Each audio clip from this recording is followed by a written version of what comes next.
They decided to go sledding on an air mattress.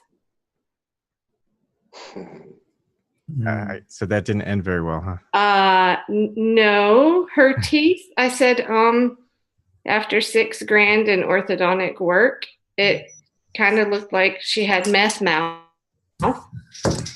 So she's very lucky she didn't get hurt like way worse. The air mattress it was like a double or a queen, and so she and her flatmate were on this thing, and this hill like kind of flattened out, but beyond the bottom of the hill where it flattens out was this huge ledge and this giant drop off and a brick like walkway and then a big building. I'm like, what are you thinking? So they went off maybe I can just share the video.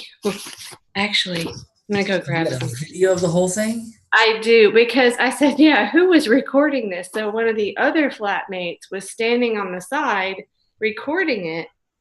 And so I'm like, yo, great. I almost watched you plummet to your death. Like it's all caught on video. It was horrifying, honestly, but we can laugh about it now.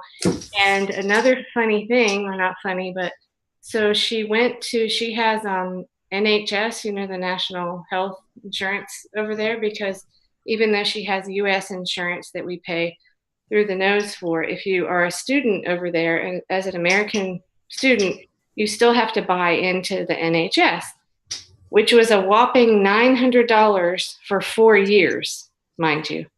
Think about that.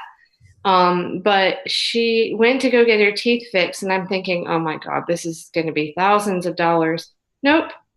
And I'll show you her teeth. It was 45 pounds, which I believe is like $75 or something. I think so, yeah. It's crazy. That would have been thousands, I'm sure, here to fix her teeth. So it looks good as new, and she's lucky she didn't break her neck or something. It's really terrifying. But I'll be right back while you're setting up. I'm going to grab. Yep, we're all set up. We're just wait for you. Okay. All right, that's it, everybody. Good night. Brought to you by the Unrig Summit 2018.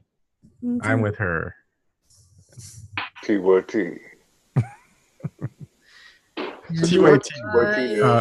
Justice Democrats, donate here. Donate here. Join Wolfpack today. Okay. Join Wolfpack. Michael just checked that would be $63 to fix her teeth, but that's not what the show's about. I just had to tell you that story. Okay, so let's focus. Let's focus. Yeah, focus. Okay. Live media. All right.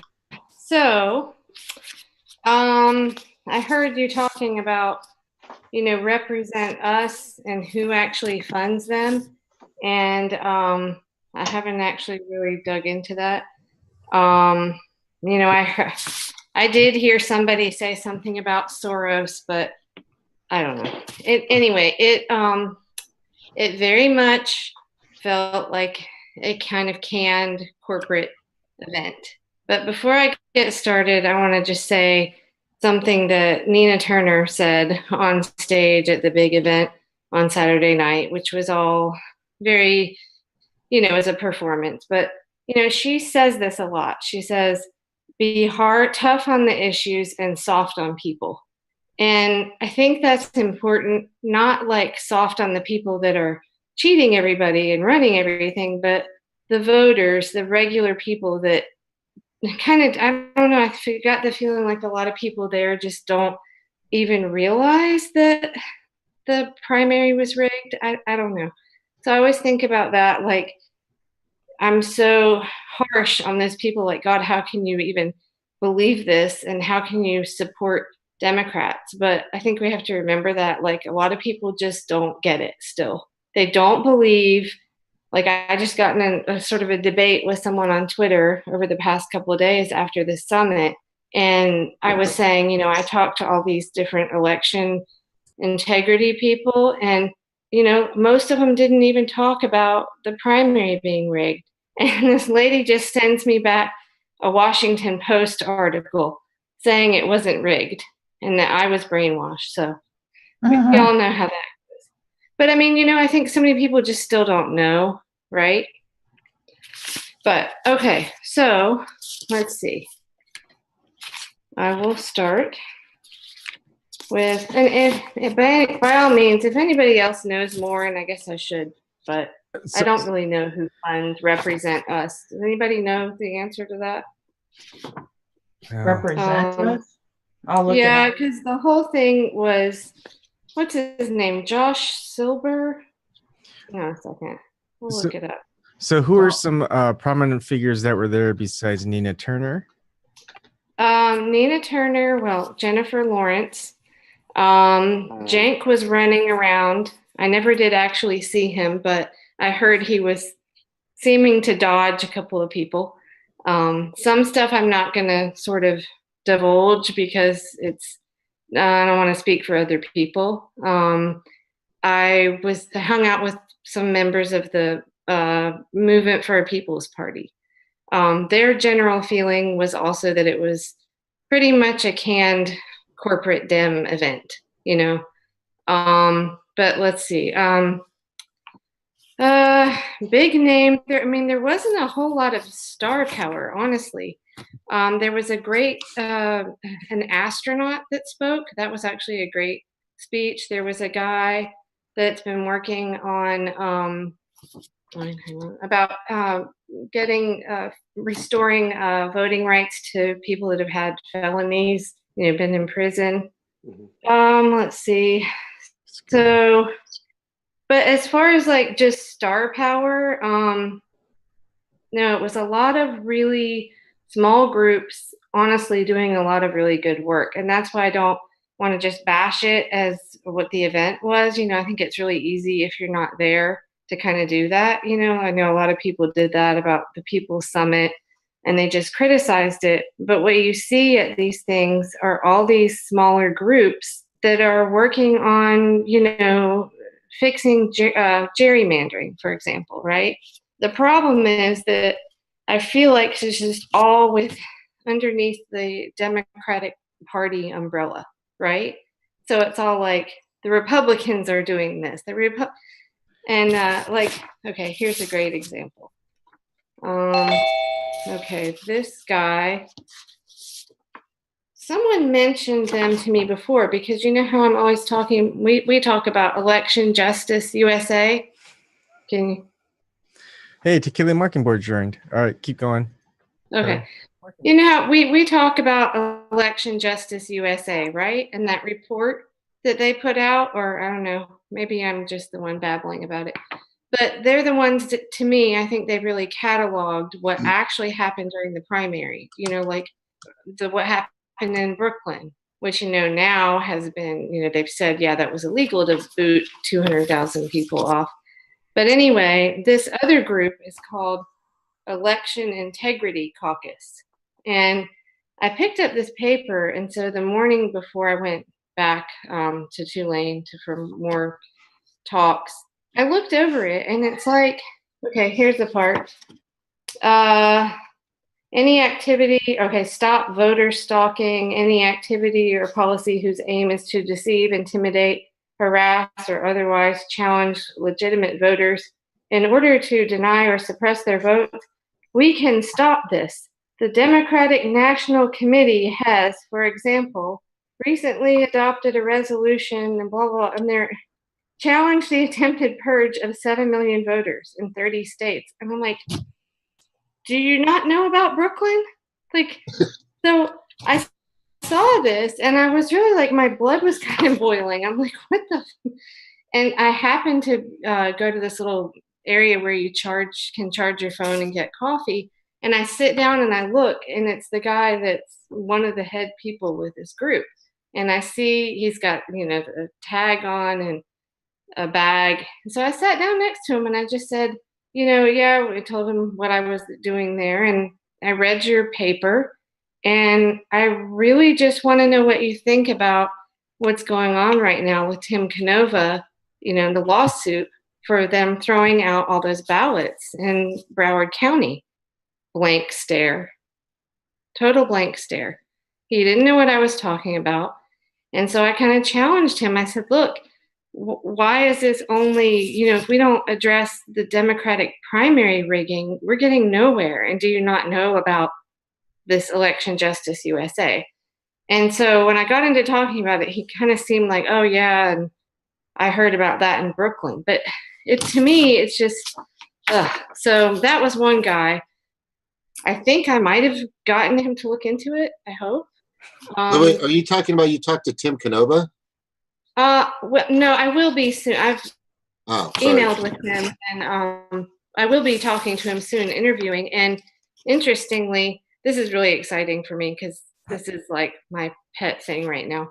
I've been able to message with Lulu Freestott that's helping Tim on with this case. She look up the film Holler Back. But anyway, she's all into this, like helping him with this fight. She's done a lot of the analysis of what happened in that race. And there was like 1,000 more ballots than there were voters. All these statistical things that were like, don't happen, right?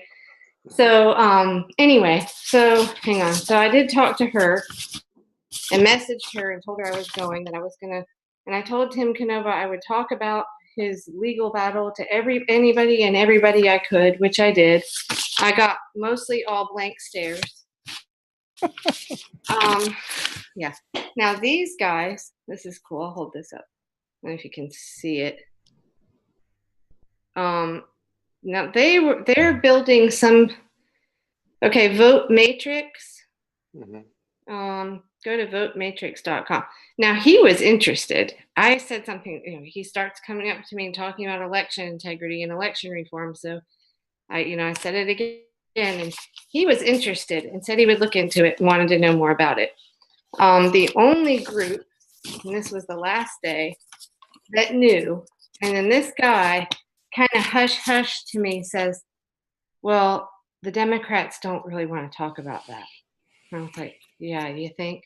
But so auditelectionsusa.org.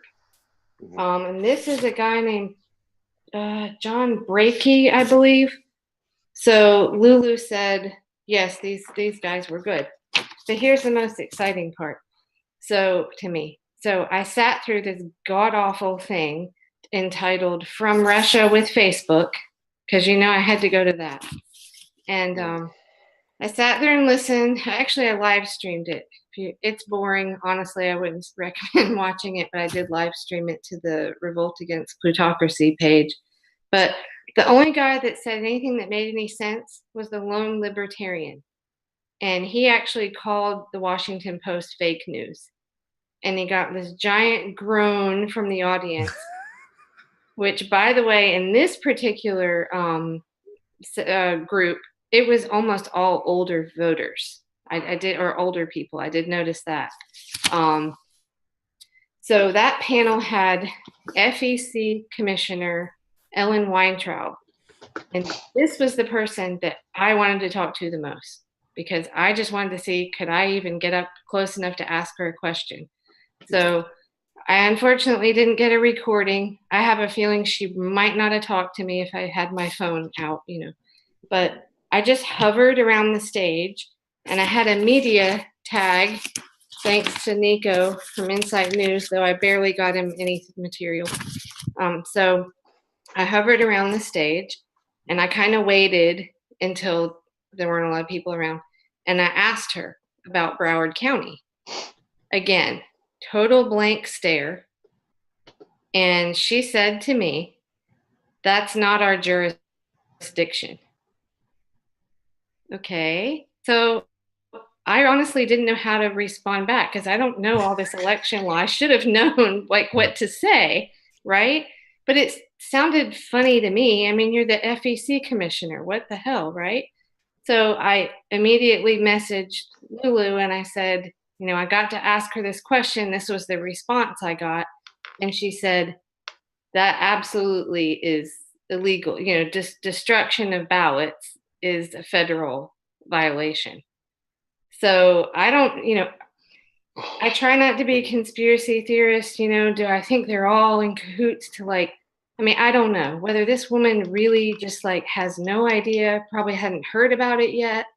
I don't know. It's hard to say. She couldn't, there was like a door behind her, or she probably would have like backed You do away. know that you're talking to a conspiracy theorist. Oh, yeah, yeah. Well, I guess what I mean by that is it's kind of hard when you're at a place like that. And that's why I'm saying, like, it's easier to really, for anyone, me, myself included, to be really critical of it and say all that stuff when you're not right there. But when you're right there, you realize that so many of these people that are doing all this work, they're in it for the right reasons. They, you know, they think they are, and I don't know where. Maybe it's just the really high up people that no, I don't know, but everyone, almost everyone was the Russia, they made jokes about it, like as if there's no even debating it, right? And also this, keep in mind, this whole weekend, like every chance I got, I was trying desperately to find, you know, Max Blumenthal, he's my favorite on the Russiagate stuff, to try to find a, you know, reliable source to check. But the whole weekend, I'm like trying to look and see what's breaking about this. I didn't hear any chatter about this, the memo. Nobody was talking about it anywhere. And it was just so surreal to me because I feel like, you know, we're going to talk about unrigging the system, but we're not going to talk about that. Like, we're just going to make jokes about Putin, right? So, Hey, Kelley, Kelley, yeah. ask me about surfing in Hawaii. Just ask me about surfing in Hawaii real quick. Okay. How was surfing in Hawaii? I don't know. I wish I knew. Oh, right. Well, they're all playing stupid, man. With her, I guess if I had to say, I think she was kind of playing a little bit like, you know, I don't know. But I'm just saying on the lower level. She can't comment on it, probably. Or maybe so. She pleaded the fifth. Something like that. She pleaded the fifth. Yep. Now, there was one, I think the best thing for the whole time, and I'll tell you more, but as far as the like panel things that I sat in on, and I know nobody's going to do this, but I live streamed it to Revolt Against Plutocracy's Facebook page. It's like 54 minutes long. It really is worth watching. But this woman, her name is Carla Miller, and she just had this panel on, or this talk on unrigging local politics. But she was awesome. And she just talked about just all the corruption, what she witnessed in the city government in, I think it was Tallahassee, Florida. What's her name again? What's her name again, please? Her name, go to cityethics.org. Okay, how's that? But Carla Miller, she was so awesome. And I sent her an email today because I just desperately wanted to ask her, well, what do you think about the corruption in the Democratic Party? But of course, some weird lady was hovering around talking forever after, so I didn't get a chance. But I did send her an email, so I'm hoping I get a response. But she had some really great points. Like, she breaks it down into like the different roles people play in corruption. You know, there's the lapdog, the attack dog, the watchdog. She did it in kind of very simple terms, but it was really cool. And she also talked about this notion that, you know, she's like, I went into this thinking, you know, there are just good people and bad people. And so, you know, someone comes into city government and there's all this corruption already, and they think they're going to be, you know, Mr. Spock. And they get in there, and in fact, they become, what's his name? Homer Simpson. They eat the donuts, you know? And so she goes into this whole thing about how so much of the corruption is already, it's just institutionalized. So people come in with the right intentions, and it's really hard to not like become corrupt. But anyway, she also referenced, if you go to that cityethics.org, it's just much more than about city government. She lists some TED Talks. Oh, thank you, James. She lists some TED Talks down here.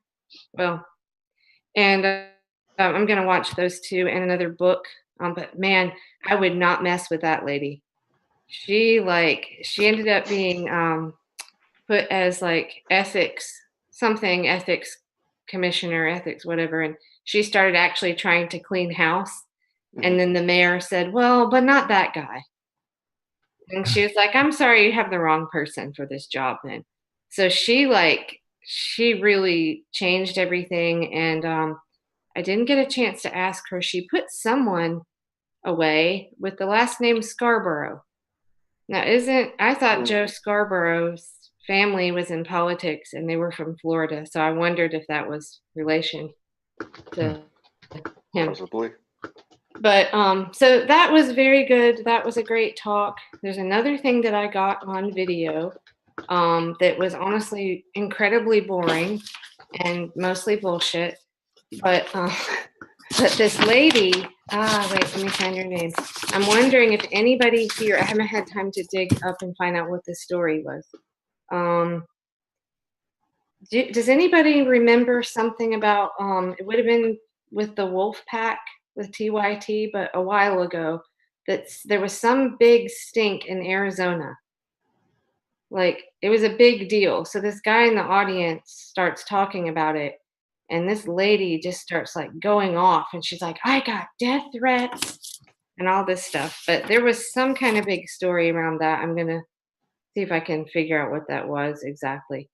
But basically sounded to me like they were just kind of trying to do more Dem establishment crap. And they had people there that were, protesting. So let's see. I don't know. Did anybody want to ask questions? I'm kind of just anything you want to know, like as far as star power. Yeah, it was Nina Turner. Tulsi Gabbard was there, but I missed her. She was there on Sunday. Like, Okay. I was going to ask who all was there that had a following. Yeah. Yeah, Tulsi Gabbard was there early Sunday morning. That was the only time that I think she was there or accessible, and I didn't get up early. Or no, I was up early and then I left. So Victor insisted on doing our little presentation at 9 a.m. on Sunday, and I told him nobody's going to come because everyone's up late at the entertainment Saturday night, which turned out to be true, and we had one person in the audience. But do you know if Tambourine Borelli was there? Yes, I believe that was the jazz band that played. Is that what you're talking about? No, this is it. I'm sorry. What? No, her name is Tambourine Borelli. Her name is actually running Tambourine. for Congress. And oh, right. No, sorry. Yes, that's okay. I have heard that name. I'm sorry. It's the band. I have heard her name, but I don't remember. I'll have to look. All this lists everyone here. I do remember seeing that name. Oh, Trevor Potter. I saw him walk by. I mean, Nina Turner walked by me several times. I'm not the type to kind of like, I kind of almost did with Trevor Potter. I wanted to jump and get a picture, but I don't know. I don't feel comfortable doing that. Wait, where is she running? In Washington State for Congress.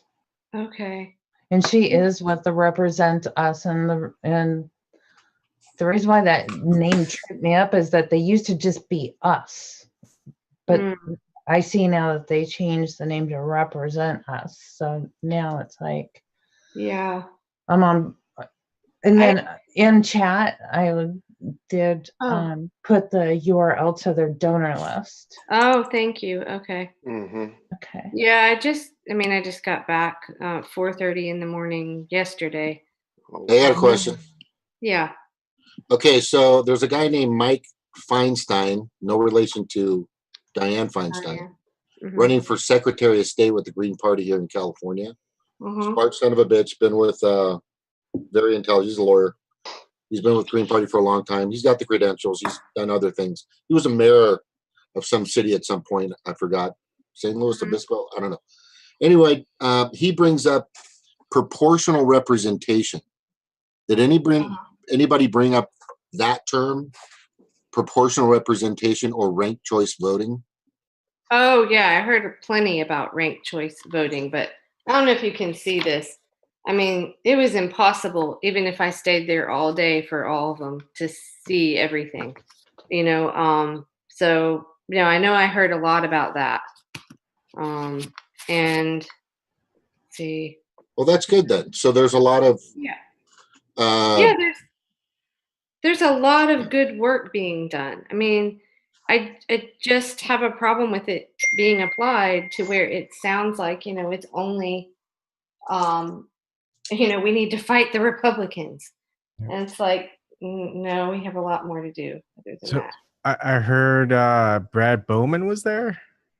You know, I never saw him. I saw his name on the stuff before, and I heard someone else mention that he had been in this one room, but I never saw him. Oh. So, but yeah, that was the guy. Wasn't he like spokesperson for Seth Rich's family at one point or something? Yeah. That's so yeah, so I know. what is the complete name of the event? Unrig the System.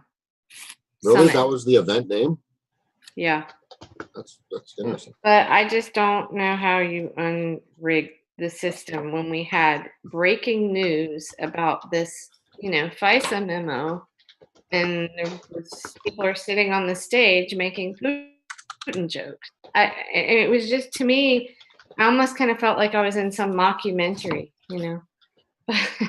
You're in this in Spinal Tap, yeah. Yeah, that's. I did talk to the Independent Voter Network, and that was pretty cool. It was sort of off the record. And then, yeah, there you go. And then I was going to do an interview about CFAR, but then Nick Brana was right behind me, and I think they wanted to get Nick instead, which is fine. So, but I mean, there's no Bernie Sanders there? No Bernie. No, it was a lot of, honestly, I would say a lot of these panel discussions were very kind of boring policy stuff, you know, but necessary, like fixing gerrymandering, you know, and that's important. I just found it really weird that. What about like war, like anti-war sentiment or at all? I didn't hear any of that. This was like, here's some of the titles, you know, criminal justice reform in Louisiana, you know your audience, a chat with pollsters, how to launch a local group or campaign, putting small donors in charge, nonviolent direct action training, which, never mind, I don't want to get into making fun of that. I'll save that for another time. They had part of what took so long for this talking with the Independent Voter Network, and I was going to do an interview, was they had this group that was doing, like, I guess, protest training. And I will call it something in between protest training and like creative movement dance. And by that I mean, I don't know. I was just kind of standing there going, they were like saying grunt and like sit down on the floor. And if the police tried to pull you, like, I don't know, they were just teaching people how to deal with that. Teaching how to fucking not, did they teach them how not to sit on the freeway? No. But I mean, Amanda, I know you were at DAPL, and it's important. I mean, yeah, how to not get your arm blown off, right?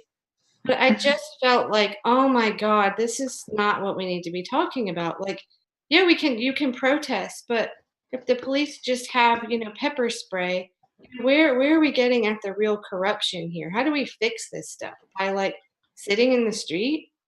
I don't know. That was a little hard for me. Like, and I personally, and I argued with Victor about this, I personally did not feel like it was an independent minded convention. It's like a prerequisite to a revolution. That's what it sounds like. I don't know.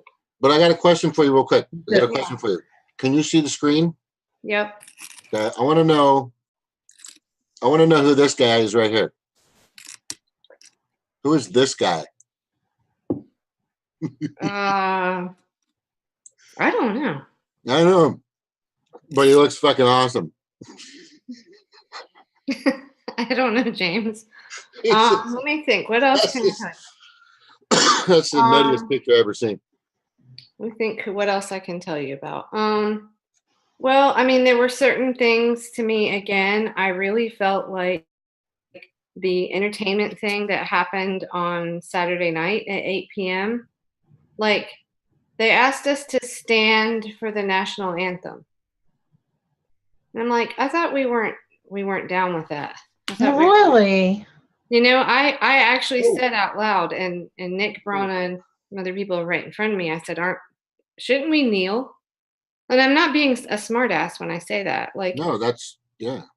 You know, so I don't know. You know, when you hear the term controlled opposition, that's kind of how I feel about the whole thing. And again, it's not to, you know, poo-poo anything all these people are working on, and it's important and it matters, you know, because we know there's voter suppression that Republicans have done, right? All that stuff matters. But I don't see how we can do all of this under this umbrella like the Democrats are just great. Like, what the hell? It just doesn't make any sense. And I feel like I don't actually know what the number of people were that were there. I think it was like 1,500.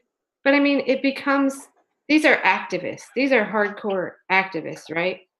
And people doing, you know, lawyers, you know, working on, wait, what was this one?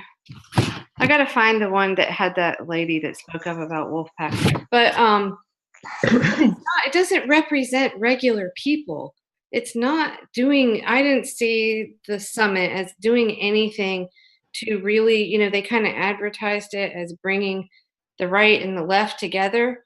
I didn't feel that way at all. Like, you know, that, like I said, that libertarian guy that said the Washington Post was fake news, he just got kind of groaned at, and, you know,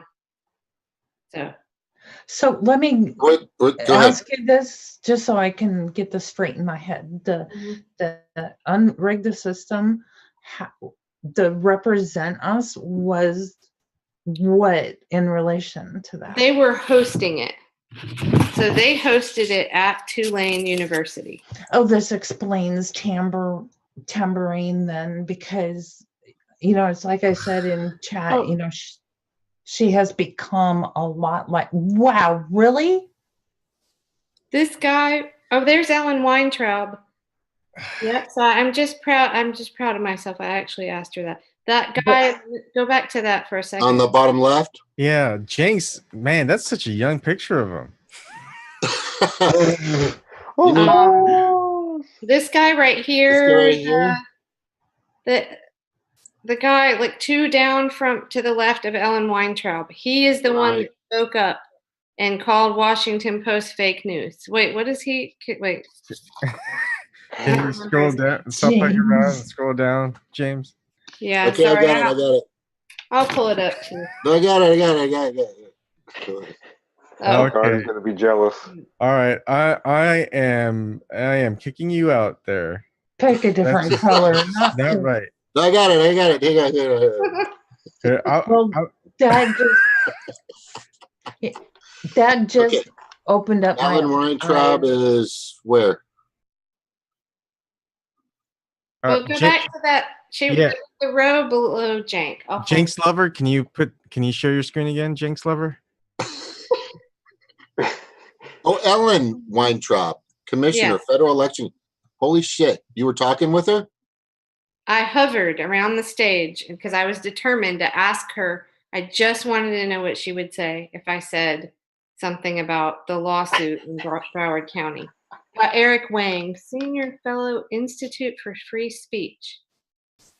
He spoke up, but yeah.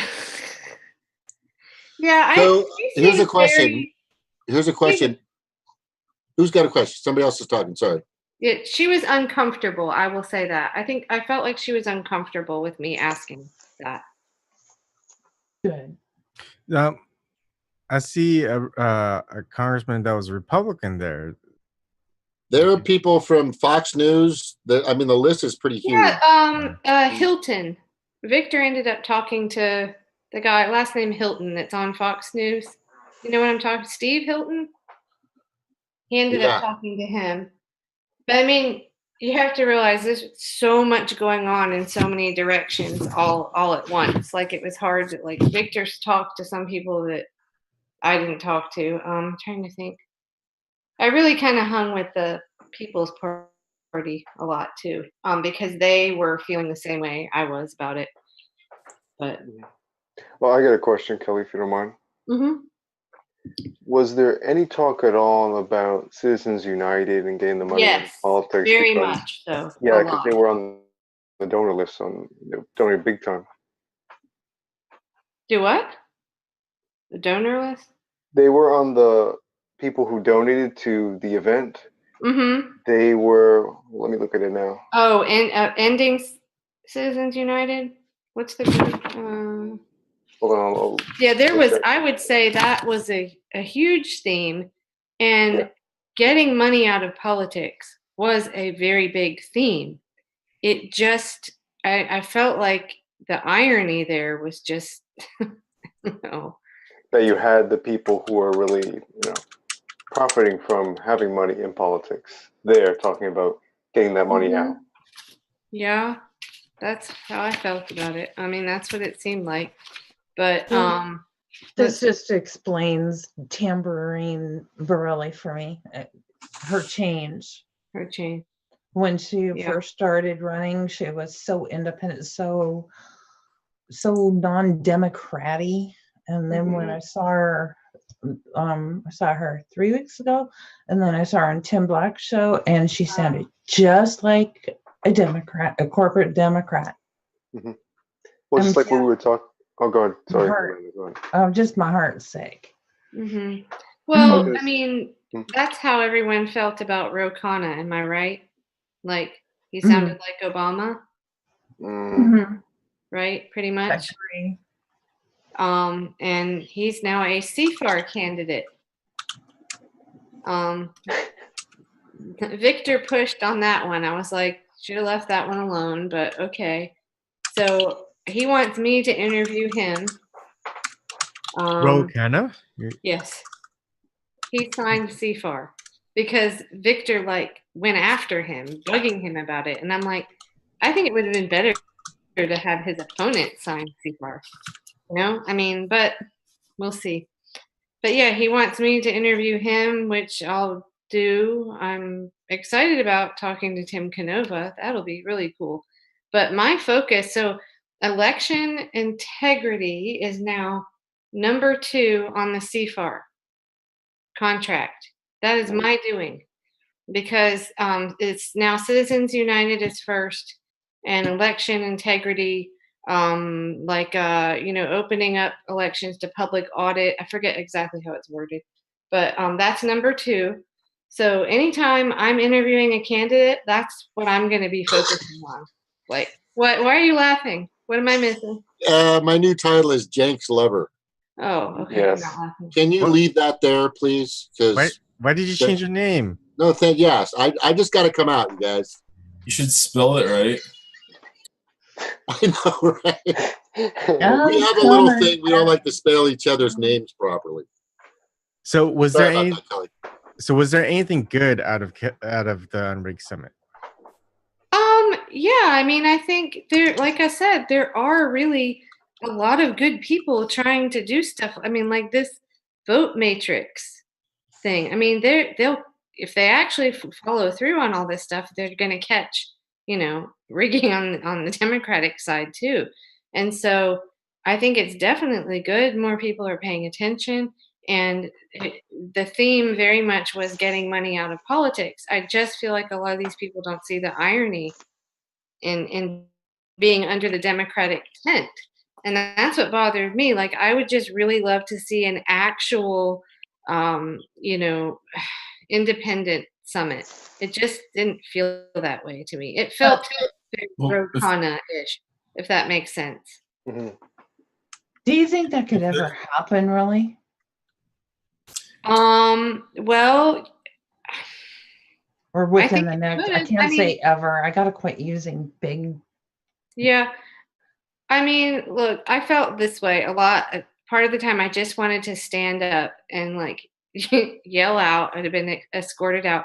You guys do all remember that Trump won, right? Like, you all remember that Republicans swept the entire country, right? Mm-hmm. Like, and I don't think we're getting rid of the Electoral College by 2020. So you can do all this work in your little, bubble echo chamber, and that's great. You'll make some incremental change and all this, good, change the gerrymandering. But Well- if they're not actually reaching out to the real independents, I don't know. I don't see. So if it was why- ranked choice well- voting, everything would be different. What? If there was ranked choice voting, everything would be different. And I feel like it would really help the liberals, because then everybody who would vote like some third party or independent thing would probably write Democrats in second. I guess it's obvious, but I just don't see what's wrong with it. It would also help reinforce their rhetoric and help the party. I know what you and mean. corrupt That's why I them. kind of have mixed You- feelings about ranked choice voting. Like, So, Kelley, the Fly is asking, was there discussion of third parties, or was this entirely about reforming the Democrats? no one talked about reforming the Democrats per se.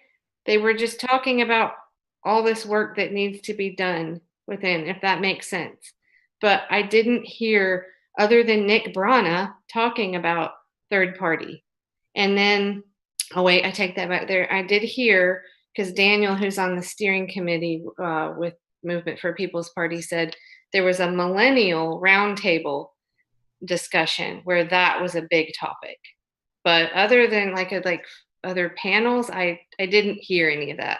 Doesn't mean there wasn't, but I didn't hear it. And I did, Victor and I, we went and we all went to different things, and I didn't hear any of that. Only the younger crowd, was very for third party, but that just wasn't part of the focus. I mean, we've got the business in perspective, why U.S. politics is failing America. I mean, if you just look through here and see and look at the background of all these speakers, they're Democrats. They're all Democrats. Mm-hmm. So Yeah, no Green Party people. Which I think is it's well, it's not it's not at the fault of these people. It's at the fault of the Green Party. The Green Party should definitely have injected themselves, wedged themselves, at least made a big attempt to get themselves involved in this. And I didn't know about this, sadly. I think you mentioned it or something at some point. I can't retain everything, but it's sad that some type of representative didn't show up here. How do they also? I have another point, like a question or something. Or my big issue is I want to know how you can, like, not with getting the money out of politics and things like that, and vote election integrity. How do you weaken the power of, like, let's say, like extraction industry lobbying and things? Like, how do you weaken? How do you like just generally like since they've like increased their power so much and like lobbying pull and reach so far, like how do you get that, like reel that back in a little bit so that our votes have more power and the politicians work like less time trying to go get donations because there's caps on that, and because it's mostly the voters that decide anyway if they're going to be around any longer. And maybe if it wasn't all about money, that when they were going to be around for the next term or when they're going to be around longer being about money, if it was more about like trying to get something done, do something positive, then those would be the kind of people in there that wanted to continue to do things positive, not continue to make money. And I think it's a whole culture, a whole system. And like there's something superficial about just changing some voting, some campaign, finance, whatever. It's like, it's deep. It's like not just, it's like year round or every year. I think that they're taking this money and being overly influenced by whatever you know. So was there a lot of mention of Russia and how we're going to stop Russia from meddling in our Oh my God. Yes. I mean, foreign influence in U.S. elections. Yeah, I mean, it was everywhere. I heard that a lot. Fuck. So what do you think the disconnect was? I mean, are these just people that are reading just, establishment, media, or are they in a bubble? TYT. I mean, They're all TYT. When you have your star, person, I mean, Cenk Uygur, who, I mean, we all know what happened after Bernie was cheated. TYT completely just pivoted to all stupid Trump stories all the time, stopped covering progressive news or, green, anything to do with the Green Party or anything, and just went all in for Hillary, right? So I think that most of the people that attended this, they just sort of accept that, and to them, the Republicans are the enemy. And I'd say they're MSNBC or TYT viewers probably, except maybe a little bit of dissent in that millennial roundtable that I wasn't present for but heard about. So Fly is asking if there was a discussion on superdelegates. I'm trying to remember. I know I heard something about that, but I don't know. I couldn't really speak on it. There might be more if you're really interested in, I don't know if you want to sit through any of those, but Victor and I both live streamed different ones that we went to. So it's on the Facebook page. But again, that one that's really worth watching is that Carla lady about, it's just basically, to me, her talk was like anti-corruption talk. And I found it fascinating. It was like the psychology of corruption. It was really cool. But no, about super delegates, no, I don't think I don't remember anything specific about that. Let me see. I do really want to find out what that thing was about Wolfpack in Arizona, though. So if anybody that's listening just knows the story, let us know. I'm going to dig in and try to find it. But this lady was like, oh my God, she went off. She was like, I'm so glad you asked that question. And I've got it on the Facebook page. She's like, it's been a year and I haven't been able to talk about it. And she just kind of went off. So I'll bet Holly Seeliger knows. If you ask Holly, she's okay. Pretty green infrastructure. Since we're asking about that, was there any? Her name was Vicky. Infrastructure discussion. That's something that, I mean, I feel like is really important. Green, infrastructure, but green, like maybe that's a Green Party thing, Green New Deal. But I don't think the Green Party's the only people that can push for something like that. No, but there wasn't really talk of that. I mean, this was very heavy, about policy around, around voting and moneyed influence. Again, well, it's absurd that they wouldn't talk about superdelegates then. Yeah, really. You know what? There may have been something though. I wasn't in one that did, so I can't really speak on that. What was the biggest crowd pleaser, crowd getter? Was there a certain speaker, or was there a certain topic where? Well, of course, Jennifer Lawrence. Jennifer Lawrence, and that Russia with Facebook, that was packed. I had to stand on the side. But also there was someone who spoke about Dakota Access Pipeline. Hang on. Tara Huska, maybe? Oh, and Lawrence Lessig was there.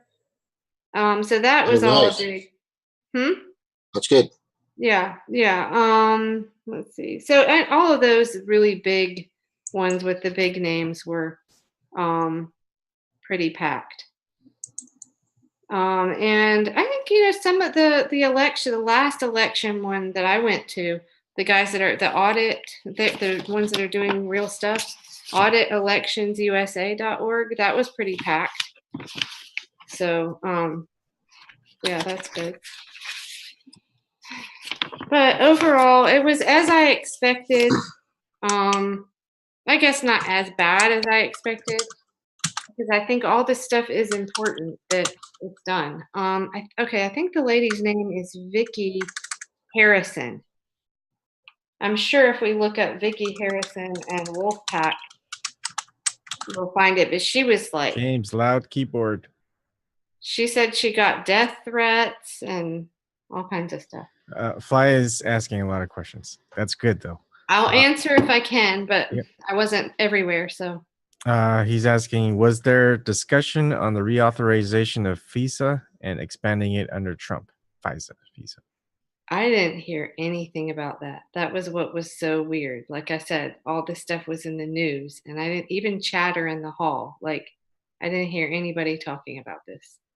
Like, to me, that's a big deal. No, I didn't hear that. I mean, I'm sure that this schedule is probably still up. I mean, if you really want to look and see, like, but again, it's a lot of it was just really dry stuff, you know. Citizens draw the lines. Yeah, putting small donors in charge. But yeah, nothing big picture, if that makes sense, you know. I felt like it was all like, how do we do all this with under the Democratic Party umbrella to beat Trump? Like that's what it felt like to me. It was like you felt like it was very pragmatic. Yeah. That's and like I said, practical, nothing that would rock the boat too much.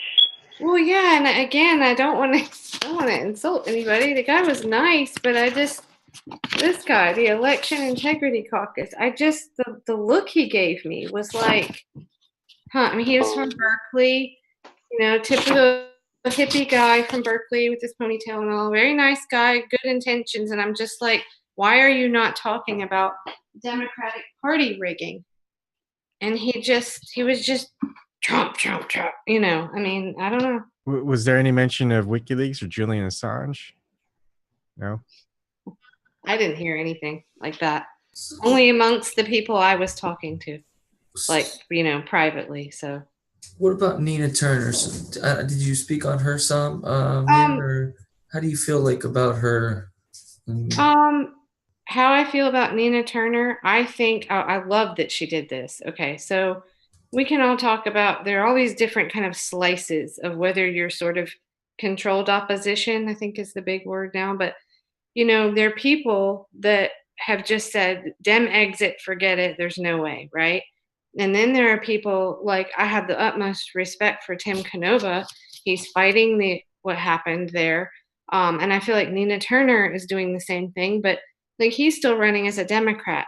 I don't know if she is still thinking that she can reform the Democratic Party, or she just feels like, I need to still have one foot in this, you know, to bring change. But she does not hold back either, because one of the best things she said, well, she made the comment about go soft on people and hard on issues. But she was a direct dig at Hillary. She said, you know, going around and calling people basement dwellers and deplorables, not the way to go. I mean, that was a direct dig at Hillary. We all know that, right? So she, I would never call her, you know, a sellout but I just don't know if her motive is really hoping that the Democrats will finally like have no choice but to change, right? Yeah. So, yeah. She could also be. Go ahead. Good. Oh, I'll go. Okay, go ahead. So I think the Democrats, all they'd have to do is take away superdelegates and give us some good candidates to choose from, let them speak their minds, and then start acting like they're sincere a little bit, like they want to get something done. So, like, you know, do something like that means something. Like, Trump gave away his salary, so not because Trump did it, but because they want to make a point. Money means a lot. What if they gave away whatever tax cut Trump's tax cut gave them? Like, what if they gave that to charity? Like, what if they went and did something like a collective act, like across the Democrats? Anybody who's wealthy is giving all this money to charity with a difference in the, you know, like opposing it for real, like straight, like from home, like, you know what I mean?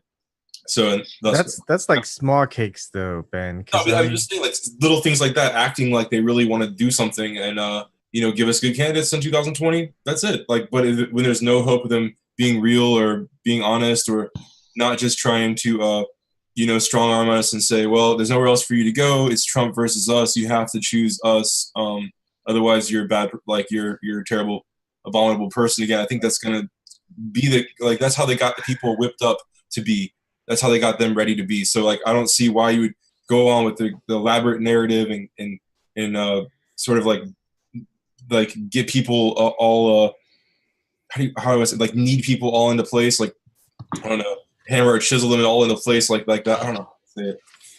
Trying to like beat people into place, like beat people into the thinking of like, okay, you got to like exclude anybody who doesn't just hate Trump with this fire and like right off the bat, it's just you're with us or against us. It seems like that's how it's going to go down. So, but they're not going to get rid of superdelegates, and they're not probably going to have good chances. Like the last time I was at anybody but Hillary person from a long time before the July WikiLeaks ever happened. I was just like anybody. I was just thinking like who I want 2016. Anybody but Hillary. I was thinking that years before 2016, and of course how it all played out. Of course, there we have Hillary, and then it looks like it's all like pre designed that way, or it looks like it's all kind of rigged. So that was just an awful kind of idea, like kind of. I think. Okay. Go ahead, Ebon. I think I lost my train of thought. I was just going to say, one of the things that I think it was Josh Silber, pulled up this big chart at the thing on Saturday night, and with the pie chart with, whatever, I can't remember the exact numbers, but it's like 23% Democrat, 20, it's all very close, but like independents are huge. And I'm looking at this and going, do you guys not get this? That like how do you expect to win when so much you've lost integrity, you've lost that all of that really matters to people. Like that you can't just go back and be like, oh, come back to us now. It's all just fine. No, I mean there are a lot of people. Which is why the elaborate story, I mean, unless they're going to keep running with it, they're going to keep running with it. So what I was trying to say was that I don't see them not doing the same thing in 2020 where it's destined to be this one person. We all know who it's going to be. Nobody challenges them. It's the same old rigmarole. Like, that's frustrating, and that's why I'm not going to be on board with any Democrat or Democratic crap, They're still just counting on the same thing. Delegates, and it's going to be like the candidate they want, and there's not going to be a good candidate probably to choose from, or they'll be cheated, and it's like they'll be super delegated. Right. As it stands, there is still. I mean, they're going to try to keep real progressives down. Yeah. That's what's going to happen. I actually wish they do this again in 2020. If Bernie runs again as a Democrat, Hillary runs again as a Democrat, they still have super delegates. They still have debates where it's only the head Democrat against the head Republican. And that they do that. What's going to be different in 2020 though. They're not going to give Trump free airtime. Right. Yeah. But the thing is, who are they going to give airtime to? Because Hillary Clinton is not very good with a lot of airtime. No, the more she's seen, the less people like her. Exactly. So what's their strategy? It's not even going to be as much airtime as Facebook time and things like that, web time. Yeah. Well, so who would be? Are they going to have like a VP they're going to give a lot of airtime to? Well, they're trying to push Kamala Harris really bad, and that was something too. If you interview Ro Khanna, he said that he thinks that she's good on criminal justice reform. Ro Khanna said something like that about her. So that would be a question to ask him, to press him on. Well, what about not prosecuting Steve Mnuchin after she took money for her campaign? Do you guys know what a test pilot is sitcoms? Mm-hmm. Okay. So they've done it several times, and I know they're doing it because I've been involved in those things. I live near Hollywood. Mm-hmm. I've been to test pilots. I've talked to producers. So what they do is they throw something out, and if the audience and if likes it and they get a big response, then they keep it. Mm-hmm. If they don't like what's happening in the response, they pull it back. I think they're doing that with Kamala Harris. They've already thrown her out there a few times. She's not getting it. Perez, they threw him out, and he fucking got his head chopped off right off by Bernie too. You know, and then there was a few others. Ellison. Keith Ellison. Keith Ellison, they threw him out too. So they're going to keep throwing people out. They threw fucking Oprah out there. I mean, they actually threw Oprah out to see what the response was. And people are like, no, because she at one point said white supremacist people should be killed or something. I don't know. It's just something like from her own mouth. Mm-hmm. So you've got all this, but what I wanted to say earlier real quick, which I thought it was really interesting, is now that I'm deeper into the, I'm not like embedded into the Green Party, but I am getting more familiar with the processes, the people, the thinking, the ambiance, everything. Mm-hmm. And it's kind of alarming, but at the same time, it's kind of cool. But what I've just noticed is I missed this summit. Had I not been so absorbed in the farawayness of the out of touch, in a sense, Green Party, I probably would have been more in touch with those kind of things. And that's something I wanted to bring up is that point. I don't think anybody from the Green Party really knew about this. I'm surprised they didn't try. I don't think they would have. I don't know that any of them would have really wanted to participate. But but I'm saying what I've been telling. Yeah, exactly. Yeah, but I've been telling them, and they really need to get themselves in between the camera, the recorder, the newspaper writer, the blogger, in between that and what's happening with all these other parties, and they haven't gotten that yet. Hopefully they're trying. Like if you take a class in like college or high school or something, or like I guess you have like a runner-up choice class or something. Like if you don't do that, you want this other class. Or I feel like that's somewhere like I think ranked choice voting is like better because at least it seems like it worked for everybody. I already made the point, but yeah, I would like to rather have a second choice than like the last choice. So okay, I want to see an actual independent summit. I want to see an actual yeah, me too. Summit that represents everybody. Yeah. And I actually talked to some of the people in People's Party about that. Like, where could we do that? Because there's nothing wrong with reaching out to the Democratic Socialists and all this stuff, but we can do one here. Yeah. We can do one over here in New York City. No, we could do it on this platform. Oh, platform. Kelley, sorry. So I think that is desperately needed. And I just, I'm a broken record on this. I just keep saying, like, what about those? I know it's only 12%, but I think it matters. What about those 12% of Bernie Sanders supporters that voted for Trump? Those people, there are going to be people that they voted for Trump because it was a big fuck you to Hillary Clinton and the Democrats. And if they're paying attention, they're going to see that Trump isn't delivering on everything. Now, I think it's unfair to say, like, he hasn't done any of the things. I don't know, some like factory jobs and stuff. I think he has. But I'm saying those people are going to be disillusioned with him. But what are they going to do? Vote for Kamala Harris? No. So those people are going to be like looking for a real independent, either third party or, I don't know, having third party actually up and running. I'm concerned about that happening. Stork, did you want to say something, brother? Yeah, the caucus this week was really dismal in Iowa. Just a lot of the precincts, nobody even showed up. Probably because of the weather. Weather might have been part of it, but Iowans do go to the caucus.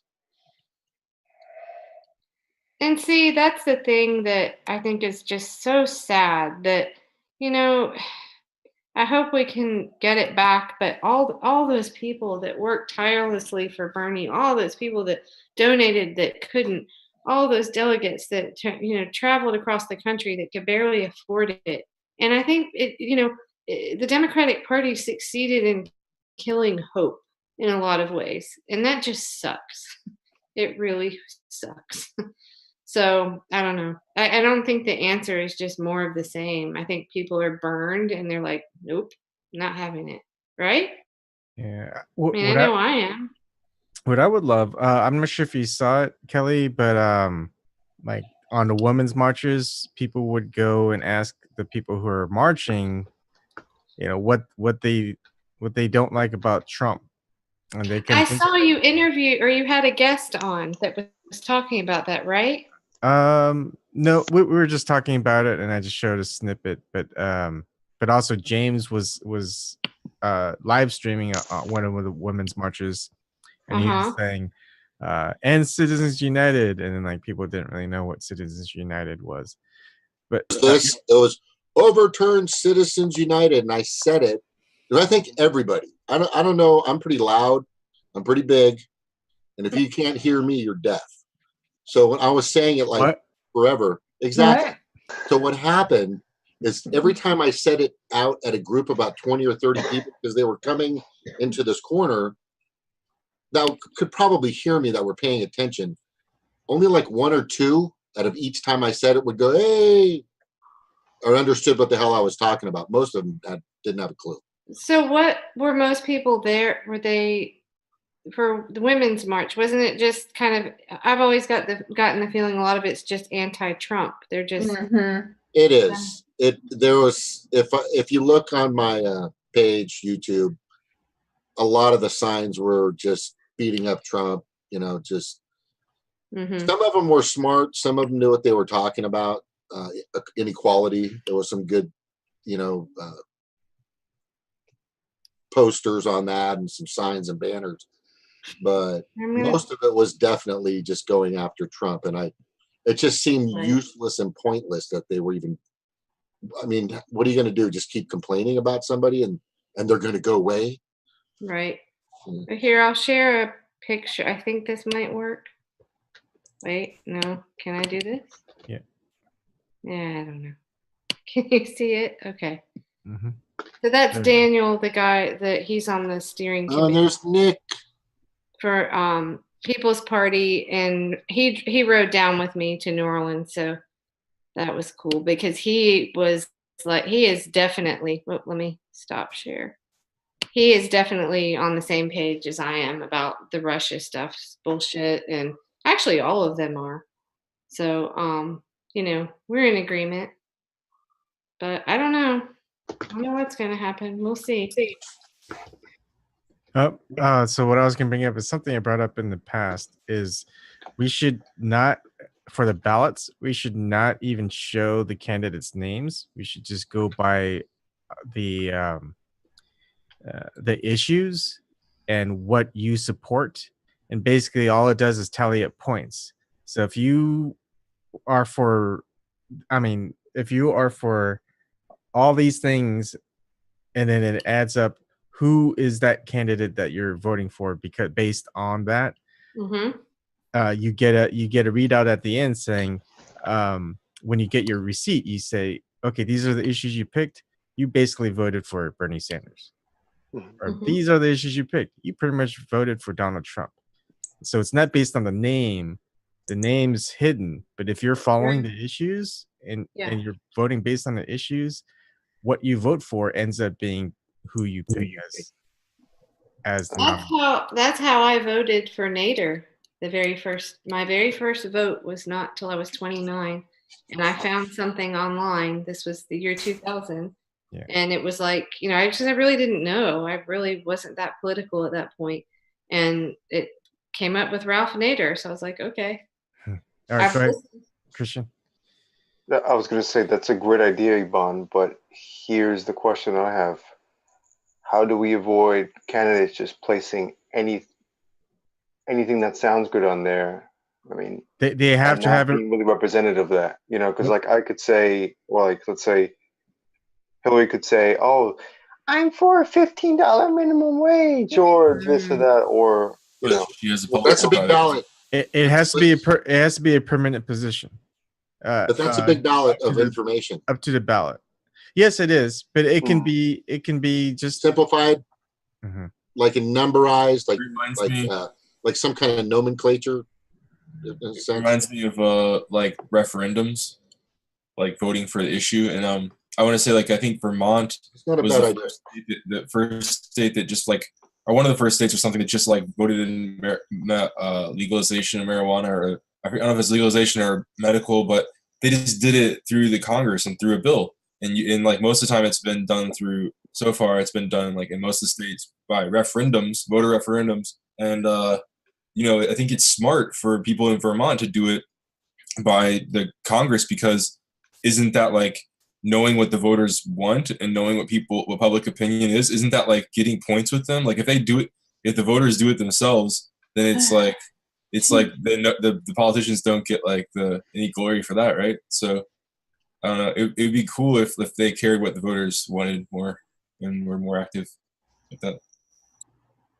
Oh, this isn't this. It's like it's like dangerously close to a direct democracy, which would, you know, kind of make these politicians irrelevant. Like if we could just vote on the issues, like what do we need them for?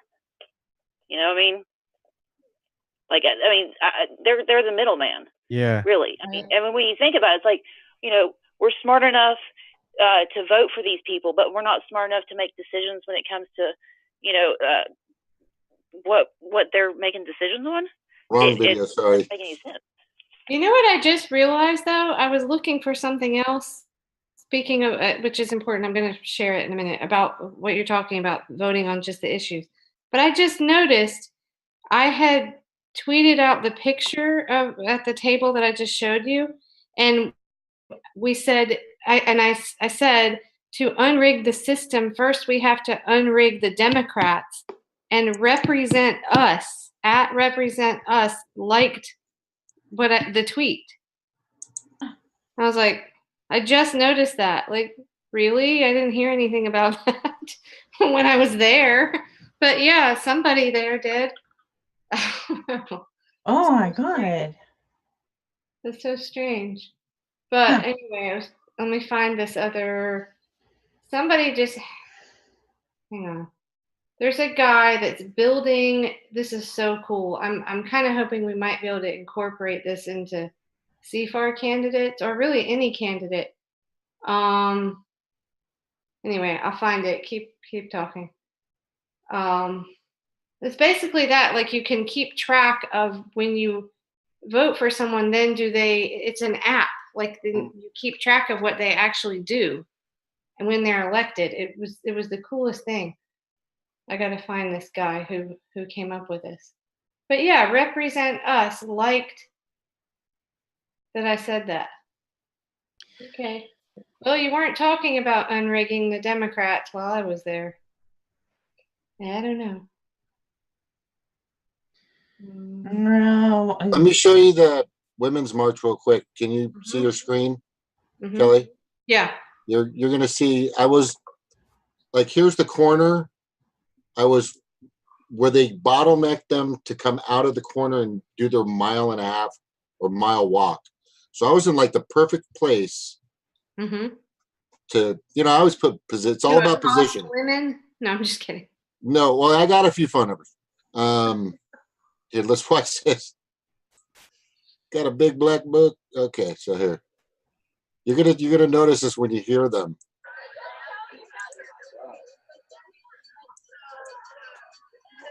Shit. Just listen. Turn it down.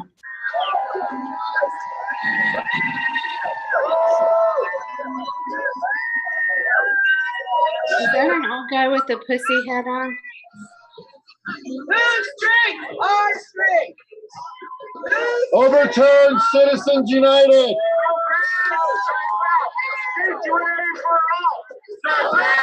No wall. Sanctuary for all. No bed, no wall. Sanctuary. You wouldn't be here if you just did. Overturn Citizens United.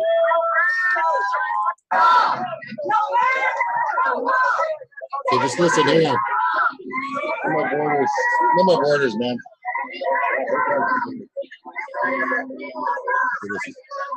Overturn Citizens United. Overturn Citizens United. Money out of politics. You wouldn't be here if you just did that. But you know. James talking shit. Look it up. Hello.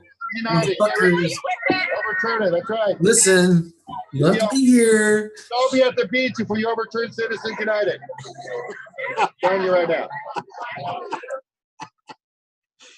Did you hear that? We'd all be. Oh my God, they are programmed robots. Oh, it's so funny. Those are so stupid. They're just fucking stupid. Well, you would have gotten a response from people at Unrig the System. They were talking about that. I just don't know that they put two and two together. That, you know, if you talk to any of them about, well, what about the Clinton Foundation and, you know, money and government, how that they would, you know. I think we just need to set them right in saying that they're stupid, because at first, when you don't research, when you don't know anything, you can't, and you know they're just gonna dig in their heels. You have to say, hey, if you want to protest against Donald Trump, here are some things you should protest about, and you give them valid things, and then you say, just so you know, these are the same positions that President Obama had. So if you supported President Obama and you're against what Donald Trump's doing, he's basically supporting the same policies as Obama. They don't want to hear that. Yeah, they don't want to hear that. But you have to kind of say, yeah, I'm with you. I'm against Trump. And here's his positions that you should actually say, because if you ask them, and so people who are on YouTube, whatever, they are actually out on these women marches asking them, hey, so what policy of President Trump do you disagree with? And they're like, they can't come up with one. And I think the best thing to do is tell them some policies that they should be against Trump with. And then it's like what George Collins said, that what he does is cross that boundary, what makes people uncomfortable, and bring them back over it.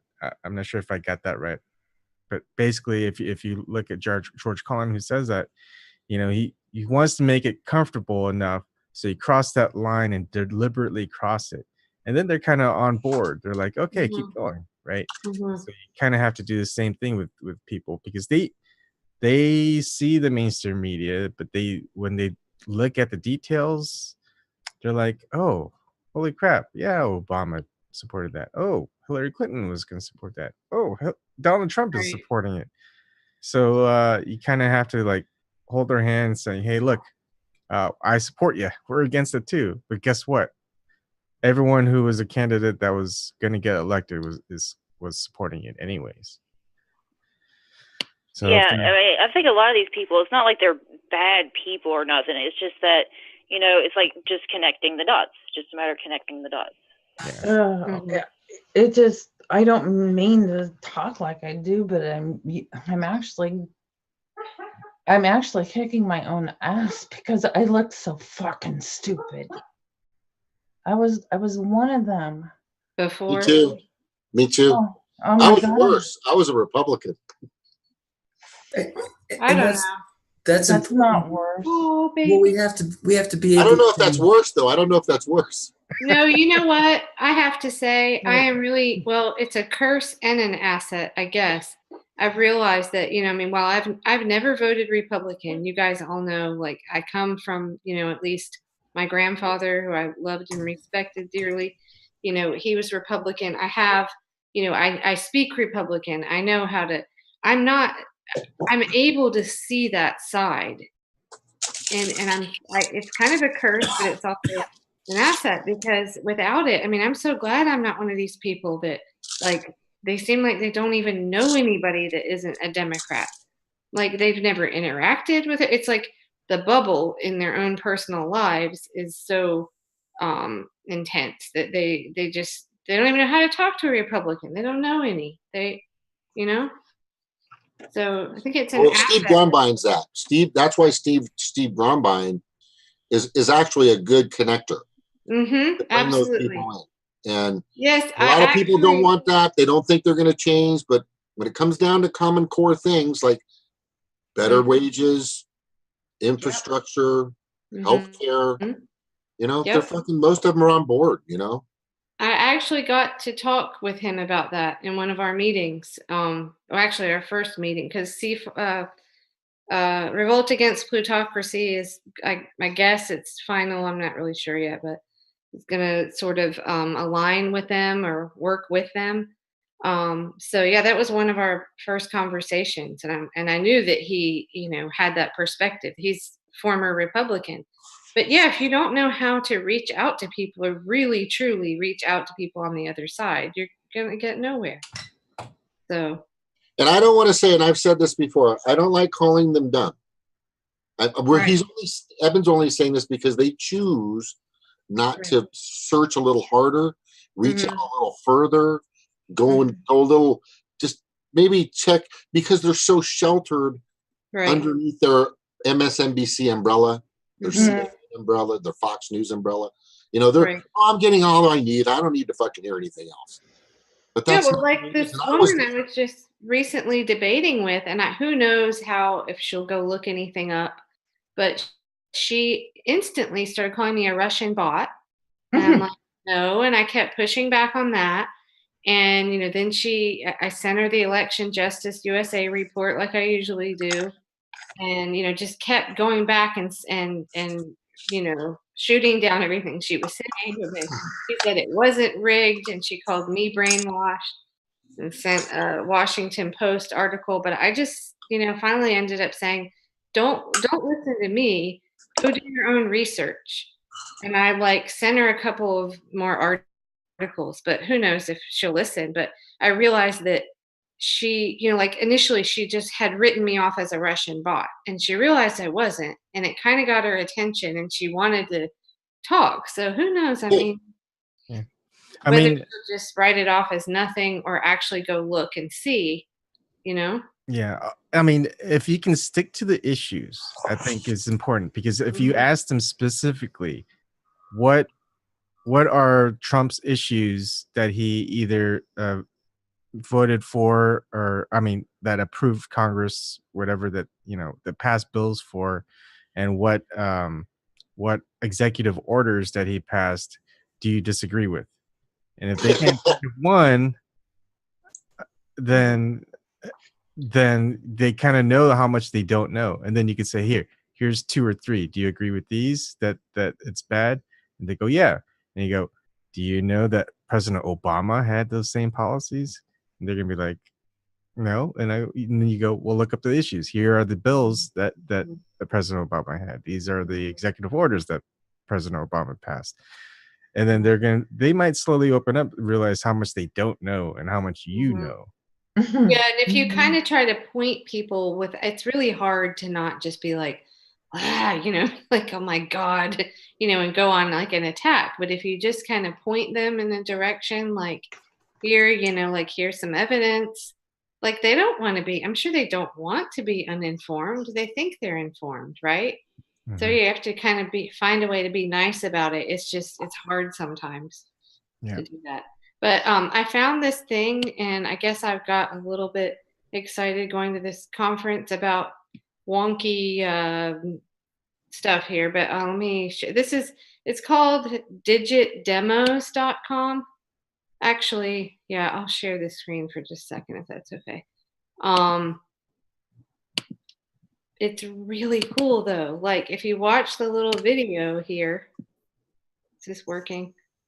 There's a little video here. I'm not going to play it now, but you guys can watch it. But how it works, there's like a little app, and you kind of what you were saying, you like line up your issues with the candidate, but then you like can follow what they actually do.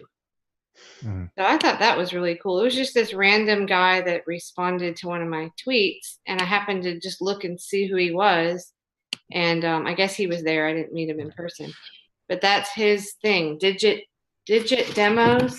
Yeah, I think would be great as an app, and I want to, it can be easy to do. I think he is doing an app. I don't know. Look at the website. Is one of those things. You know how you kind of answer questions, and you kind of like, who would you be in Lord of the Rings type of thing? Oh yeah. Who would you be? Whatever.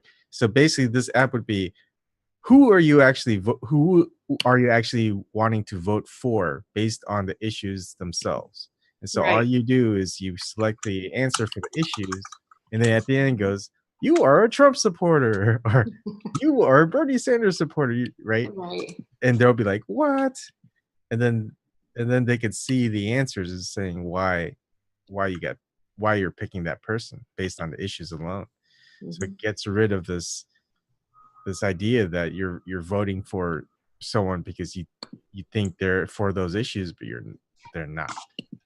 I did that before the 2016 election. I went on a website that had the same type of questions and matched you up. Mm-hmm. And I went, and they said I was with more aligned with frickin', what was his name? Something Johnson. Oh, Gary Johnson. I went, what the fuck? Was it just the weed? Was that it?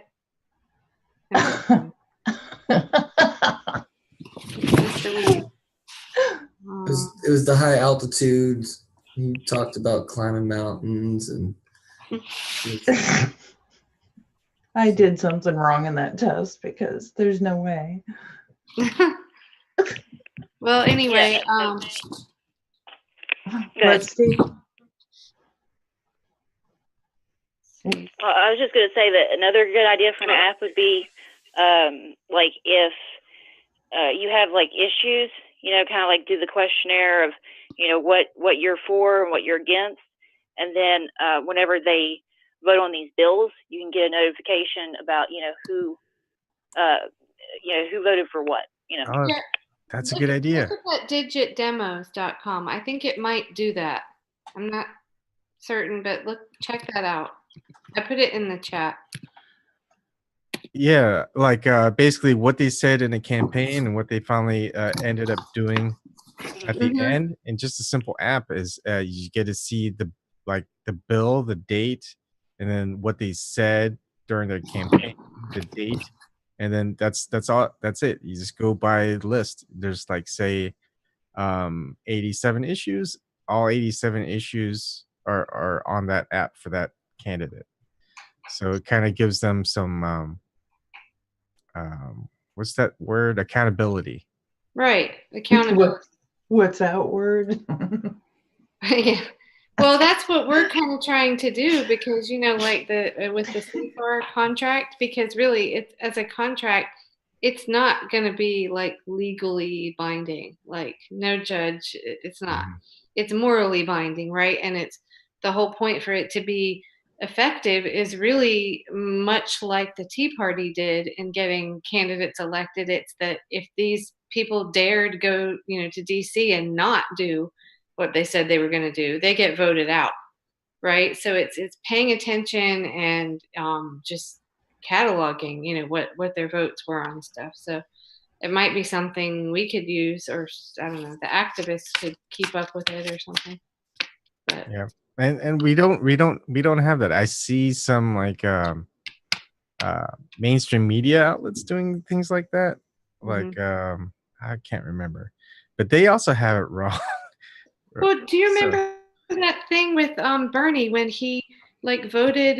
It was like the Iran sanctions and the Russia sanctions were in the same bill, and it was like it took a couple of days to figure it out because you had to go digging through it was on the first debate between Hillary Clinton and Bernie Sanders, and Bernie Sanders is like, no, if you read this bill, you'll see, and he's trying to explain it, but Hillary Clinton just pretty much put a lie out there, and people aren't going to go research it, and it puts Bernie on the defensive. The one I'm thinking of is actually something later, but it's okay. Same concept. But yeah, it was where the bill said, like he voted against the whole bill, but it was because he didn't. What was it? They were saying he voted against sanctions on Russia, and of course the mainstream Dems like attacked Bernie on that. But when you got down to it, what it was that he was for the sanctions on Russia, but not on Iran, and it was wrapped up in the same bill. So there are always all those things like that, like how are regular people are not going to sit there and dig through pages and pages of that when a bill has like how many different issues all wrapped into one. Yeah, they need to stop consolidating bills together. Yes. Yeah. Yep. I think it's so dumb that they can get away with that. Yeah, because they'll say, "Oh, I voted for, I agreed with the Republicans on this budget bill because," and they'll list like one or two things that they got from it. But then, we have so much money going to the military now, and all this other crap. Yeah. So. Just all crap. Yeah.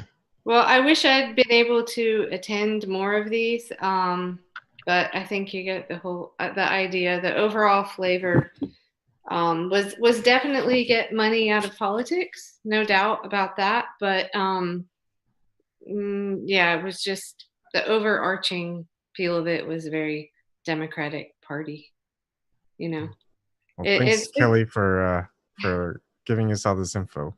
It seemed corporatized. Is that what you're saying? It seemed like absolutely. It didn't seem grassroots. Well, okay. Let me put it this way: the overall overarching thing with the panels that had Jennifer Lawrence and the big names and all that. Yeah, that was very kind of canned corporate performance stuff, right?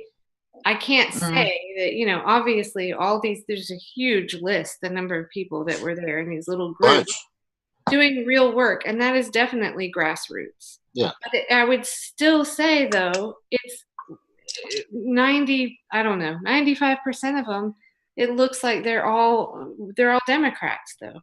And when they talk about fixing all these things, it just doesn't seem like it's all underneath that umbrella of Was it like all about the Electoral College? I heard a lot of talk about that, that we need to get rid of that, but guess what? That's not happening. I'm saying, like, was it talking about like the election was rigged against Hillary? I didn't really hear a lot of that. I just heard. Not specific. Trump's an asshole. You heard a lot of that, right? I heard, like I told you, they were all feeling it. They were definitely all feeling it. Yeah, I don't really feel, that's kind of also why I don't feel like it was really very bipartisan. And Victor disagreed with me on that, but I didn't feel like it was because I didn't hear much opposition, Did anybody bring up anything about, instead of saying fake news, did anybody say these words to party oligarchy or more plutocracy? I thought you said something like that. Yeah, they say that, but again, that's kind of like the irony in it, It's like, they're like, Jennifer Lawrence stood up there and said, we need, these big parties don't represent us, and we need, big money out of politics so they can I think she said they don't represent us. Fuck that. Well, okay, sure, but you said I'm with her, Jennifer. So. Well, maybe people are chasing. You know what's good about this, though? I heard some good stuff. Citizens United bringing that into the table, ranked choice voting bringing that out to the table. Electoral College bring that. Keep everybody talking. It's good that they're talking about it. If Broken Carpenter was here right now, I'd say it's good that they're out there at least talking about it. I'm kind of. Oh, they're not just talking; they're doing stuff. But that's good too. Yeah, they're doing. Yeah, that's good. they're definitely working on things, which is great. I just wonder if they have the ability to see all of this corruption and influence of money coming from the Democrats. And Citizens United, yes. They brought up that. I'm very, very excited about that. But here's the thing. We shouldn't have one political party, especially the party that lost, taking the charge against issues with the voting system, the pitfalls of the voting system. So the riggers it's like putting the fox in charge of the hen house. Is that what you're saying? Mm-hmm. Yeah.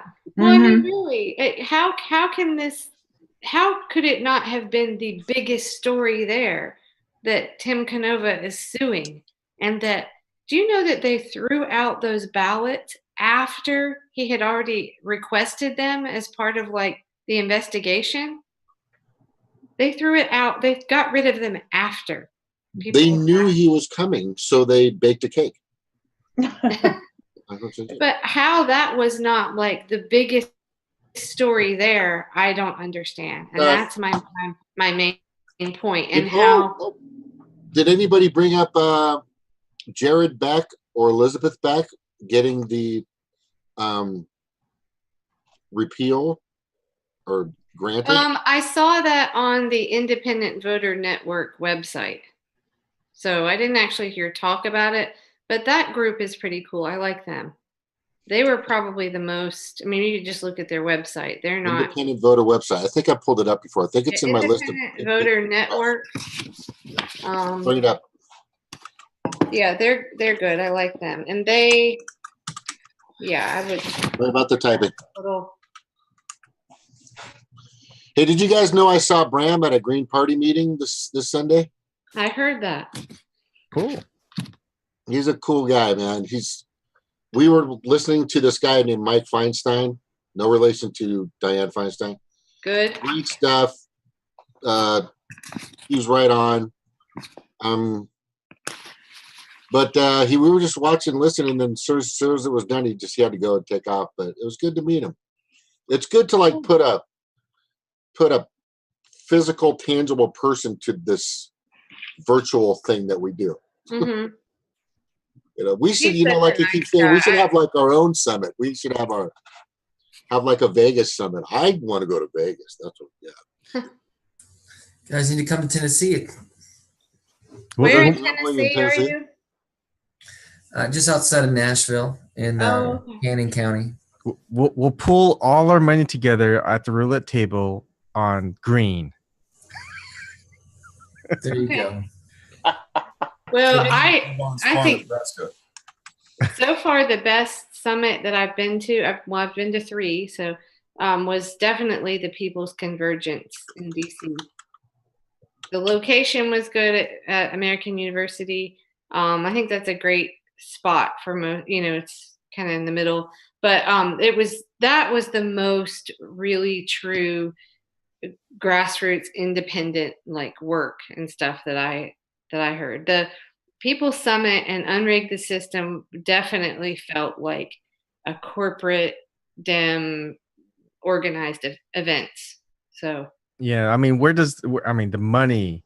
It's like shadow money. We don't know who's putting in all the money, but obviously, no one like us is going to be able to fund money like that. The Green Party isn't able to fund something like that. But okay. You can send me some money. Speaking of money, it's okay. Don't listen to him. Go ahead and send me money. You know what? Okay. Speaking of money and all this, I don't know if anybody else feels this way, but I remember thinking when I heard, when Citizens United passed it, like at some point, so many ads, like it doesn't matter anymore. People are saturated with it. They're not paying attention. And it bothers me that, I'm sure a lot of these candidates that are running feel like they have to have money, right? I mean, you say this, James, that the Green Party, doesn't have enough funding. They need money. But these days, isn't it more powerful, like word of mouth? And I know that Facebook and Twitter, all this, the censoring is like getting worse every day. So that's a huge problem. But I mean, when Marcia Squire said, it was the funniest thing. She was like, I'm trying to run on like the least amount of money I'm going to set a record. And she says $49.99. I just thought that was hilarious. Like, I think it's really cool. And if you run on, you know, not with money, you can do this without money. You need an internet connection, like all the stuff we're doing, right? We've got Zoom and internet connections, but really, what at some point the money just doesn't matter, does it? Well, I mean, like people like to have volunteers during the campaigns. What about having? I mean, like relying on. I mean, even afterwards, more community-based help or something like that would be interesting to see. Well, I mean, isn't money is just it's like work plus time equals money. So if you don't have money, like you're just going to have to, put more work and time into it. So, in order to do that, you're just going to need people. So, if you don't have money, go out there and talk to the people. Yeah. Right. And what should happen, like Dr. Shiva did a good job at fundraising, and he's not even near spending all of it. I think he's probably got half of what he raised, 2.1 million in 2017, whatever he's getting now. I think good fundraisers for like independent, non-affiliated people, they should try to help other people, because once you get in office, you're going to need as many allies as you can. So if you can get other non-affiliated candidates some support, I think that's a big. I think also another thing is like people getting in office and then proving themselves at one level, and then being candidates to go on to like do like larger positions, because it's either that or celebrities. It's either like politicians or celebrities or nobodies. Or what is Donald Trump? I don't know. He's a businessman / celebrity. Now he's a politician. I don't know. He's so yeah, like that guy could prove himself, then like at a smaller level and get things done. Then I guess. But what do you actually need the money for? I mean, aside from like, what merchandise, T-shirts, and stuff, what do you need the money for? For paid ads on MSNBC? I mean, that part you don't. No. So what?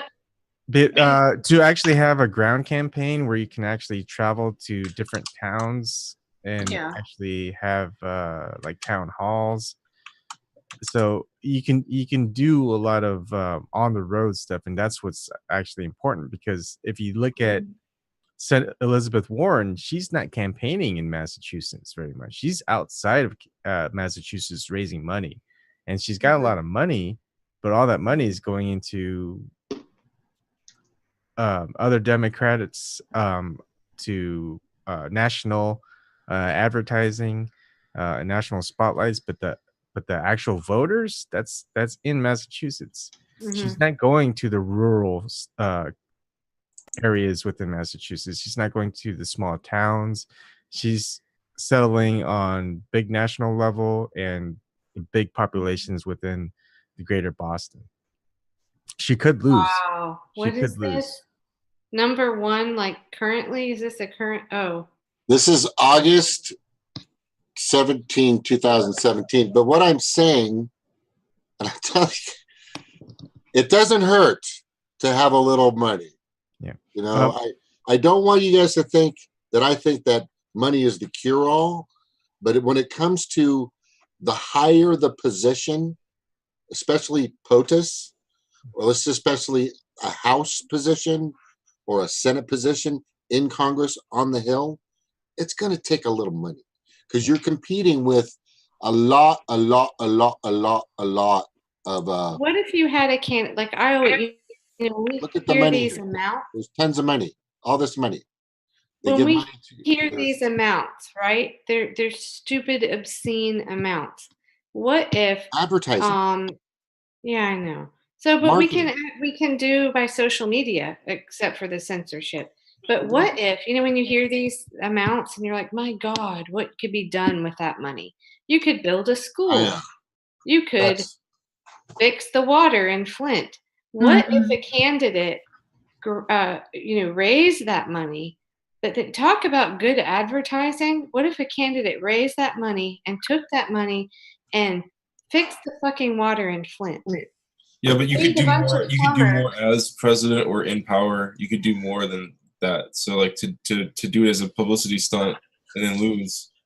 It's just as bad as everybody else losing everybody's money. I mean, I don't know. I didn't really feel that bad for the people like the Hillary Clinton, like huge donors or something like that. Like are people's like huge donors, but like for people like Bernie Sanders or Obama supporters who paid a little bit of money at a time and gave all their time, like are people who feel disappointed if they're Obama, are people who, you know, when Bernie lost. It's kind of like a waste. It's kind of like you feel like I feel like you know, that's it's hard. It's hard to prevent. It's like eventually people aren't going to fall for it. Maybe not yet, but before too But do you long. see what I'm saying? Like, instead of like just stupid ads, like do something meaningful that like use that kind of money to do something cool. It's not a publicity stunt.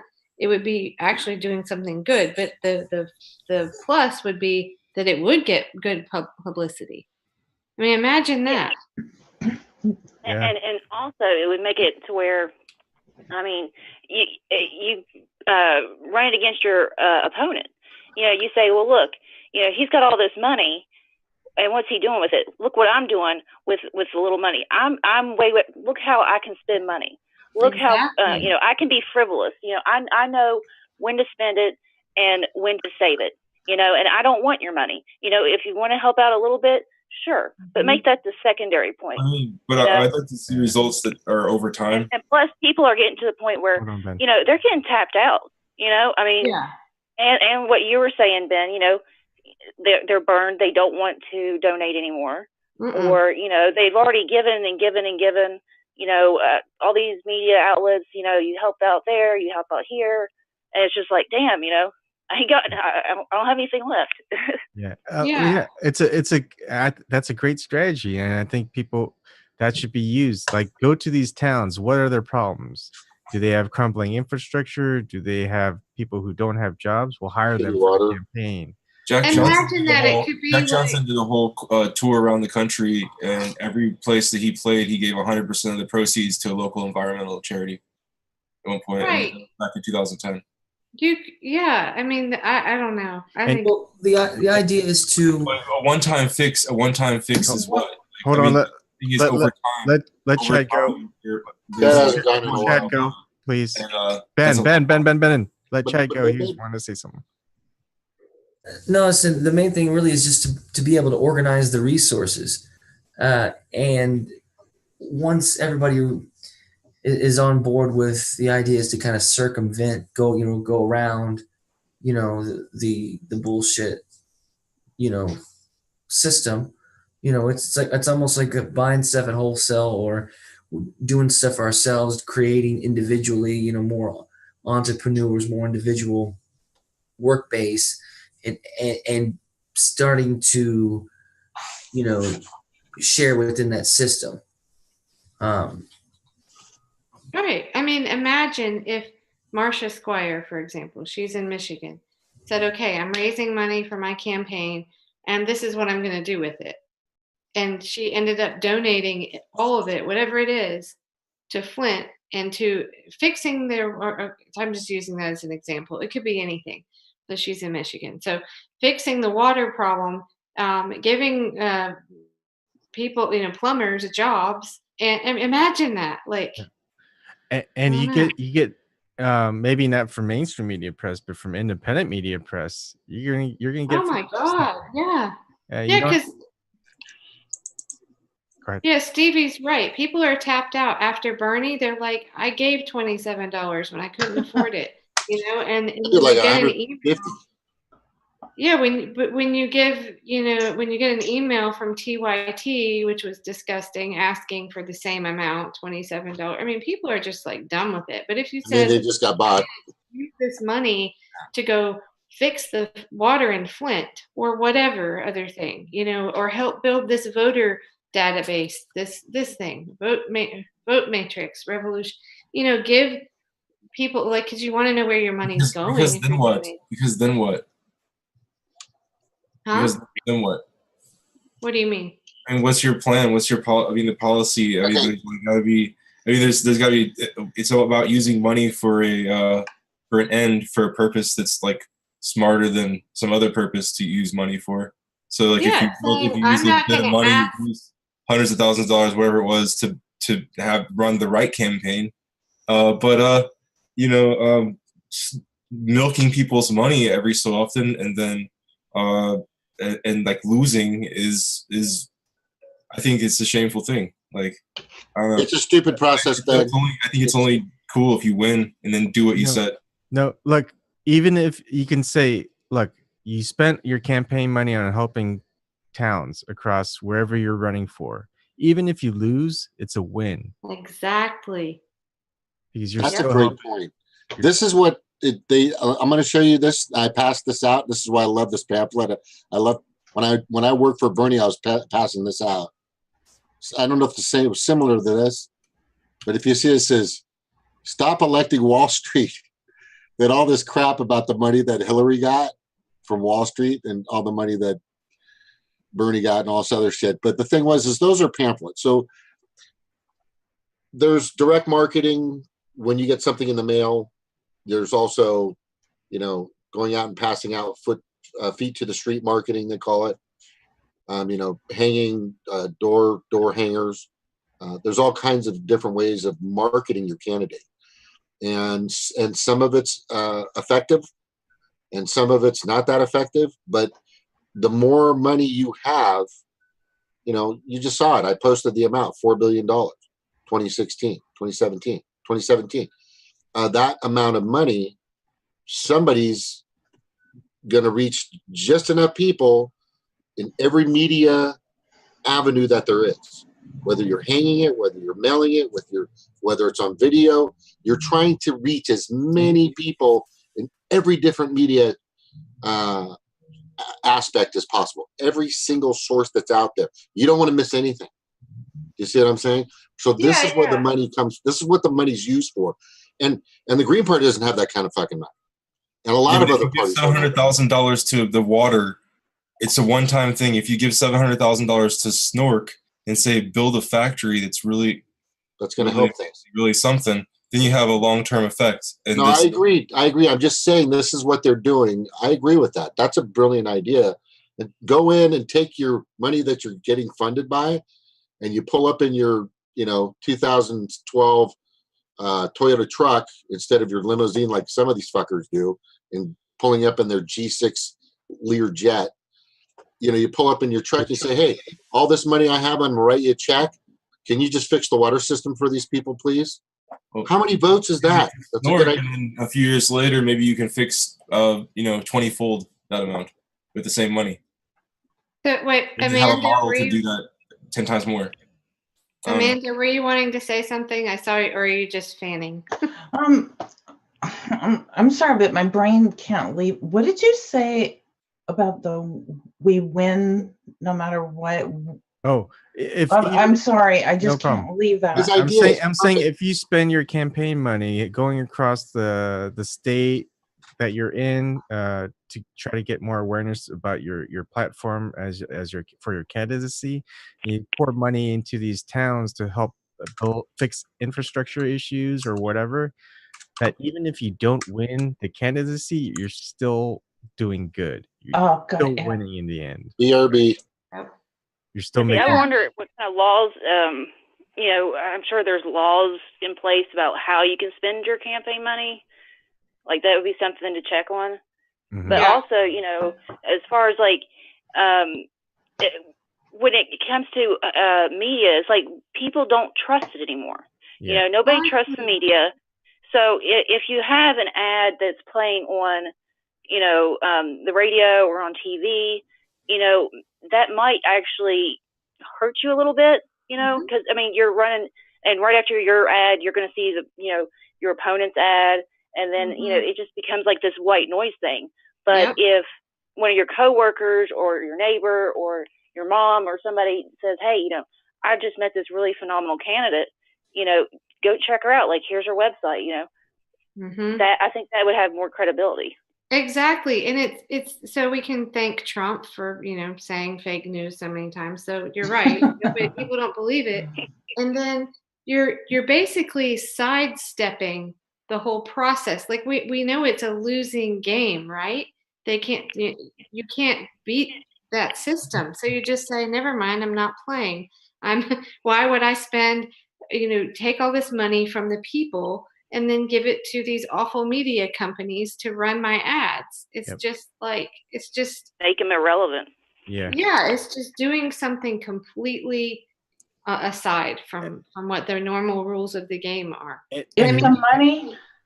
You could take smaller thing. Another thing that just popped in my head was like, summer programs for kids, like that don't have like extracurricular activities and camps and things like that. You could do any number of things like that would help. And then this candidate can say, and hell, even if they do it just as a publicity stunt, the end result is it would still help people. It would still help change things instead of money just being wasted. And here's the thing for the next campaign, even if they lose, is you can say, hey, I ran in 2018 and I lost, but I did all this. Mm-hmm. The candidate who won for 2 years did nothing. I did more running in the campaign and not being elected than the person who won the campaign. Right. And wow, that's a good point. Long-term strategy. Yeah. Regular people on the ground would see that, like in their own communities. They would know it. They would feel it. It would be real. What if you ran on something really amazing, like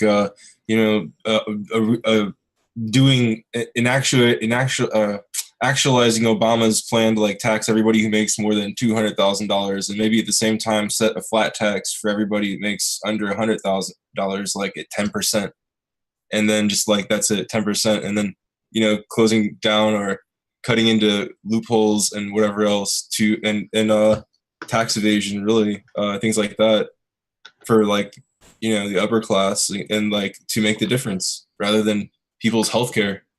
And crap like that, and giving people a minimum wage, something like just standing up for those things simply, and then actually winning, and then actually doing that, like that would mean a lot, like to so many people, or that would be like, tremendous. Really cut our taxes. All the crap about cutting taxes that Bush could be like, oh, I'm going to cut your taxes. I'm cutting taxes and cut trillions of dollars of tax cuts, and literally say out loud, they're trickle down. It's going to happen. It's going to trickle down to you. And that flew, and Head Start and Pell Grants and you name it, whatever suffered for it, Social Security, whatever. And then half the country thinks that's cool because whoever party side you're on, you're just cool with everything that they do that's messed up. And like, I was kind of wondering, were the Democrats always this bad, or is it just they just become bad and like. Well, and I thought like that my friends or people who said family or people who like, oh, that's liberal media, like they were right, but it's like they were right. There was a liberal media, but it's like, did the media become bad? Did they just all have to keep their mouth shut now, or was like there was a liberal media and they understood there was something bad about that, like that there was something pandering and patronizing about that, like a long time ago, and there probably was something patronizing and pandering a long time ago. Now I think it's mostly patronizing pandering. So I guess like Stevie said, we need to just look and see like what those rules are, what you can spend on. I mean, like here, I just pulled something up. 2018 campaign ad spend will be in the billions. I mean, how many Americans hear that and go, what the hell? I mean, billions for what? Where does it go? What does it go to? Nothing. It vanishes into thin air. You have nothing to show for all that money at the end of it all. Yeah, like James was showing, like $6.5 billion was raised to run campaigns and stuff like that for 2016. Imagine $6.5 billion being used to help infrastructure across the country while you're running. Like, do something productive with your campaign money. I think it would work better if there was both parties doing it. If everyone was doing it, yeah, but you know what? If it won't happen until someone starts, and I think like a competition, I'm going to raise more for charity. No, it's not just raising more for charity, because those charities are scams, anyways. Yeah, there's a few that are legit, but still, you want to actually make real positive changes in communities, and they'll see that you're already doing stuff and you're not even elected. Right. And think about how many volunteers would be inspired by that, because let's say you're an IT guy and you want to help set up that voter thing, or you're somebody that works in social services, so you want to help with the summer camp program or whatever. People could pick and choose like their thing that they are inspired by. That was one of the things that Carla lady mentioned. She was talking about when you're organizing, like always ask people like what, kind of like what's your story, like what inspires you, like why are you here. But so like if people are engaged like in something that they care about, then you have more volunteers, and then they're like helping to get that person elected because they're talking about the thing they're interested in, plus this candidate is helping with it. It's basically word of mouth advertising. Yeah. So screw TV ads. I mean, I don't know. I just think that's something that across the board, people hear those numbers with dollar signs and it's just obscene. It's stupid. It's so much money, Grotesquely. Yeah. You think, wow, I could pay off like everyone I know's like mortgage or so, I mean, you just think of what you could do with that money or something. Yeah. Or even like, instead of having, these parties or rallies, have a get together where you're doing something like I don't know how effective this would be or who would show up, but have a thing where people can get together and garden, for a community garden, or like fundraise, so that way you're getting out to the people, but you're also cleaning it up as you're going along. Yeah. I mean, do some good with what you got before. I mean, okay, let's do this. How do we do it? Let's do it. Maybe we just reach out to politicians. Maybe whoever runs, we just try to get as many people to raise money, and then actually have that person, whoever's running, don't really focus on your campaign. Focus on, focus on issues, yes, but focus on using that money to actually help communities, and then everything else will follow. I mean, that's as grassroots as you can go. Right. I mean, wouldn't it be, okay, so let's say you succeed and then like this becomes like flourishing phenomenon, it happens all the time, and it's like thing, and it's really great because it's so helpful to these things, but like what if there was somehow like all money out of politics, all donors, all donations, like there can be boards and there can be meetings where people discuss commerce and whatever needs, whatever issues, blah blah blah, but you don't have to be, it doesn't have to be about money, and then like all the campaigns got an equal amount, and like there's some kind of process where either like a sub-primary process or some kind of process where people got to be, once they're in the primary they got so much money, once they're in the running they got so much money, that's it, and like you got equal amount of money, like that people have suggested before. I mean, would you guys be sad? Like you wouldn't be sad, you'd rather have that, right? Like actually some kind of solution, because I mean we were talking about a solution earlier, now we're talking about this thing. I don't know. Okay. Well, here's another thing is here's an odd thing. You raise a good enough money and you realize you can't really spend it. This is a band-aid. Hold on. Yeah.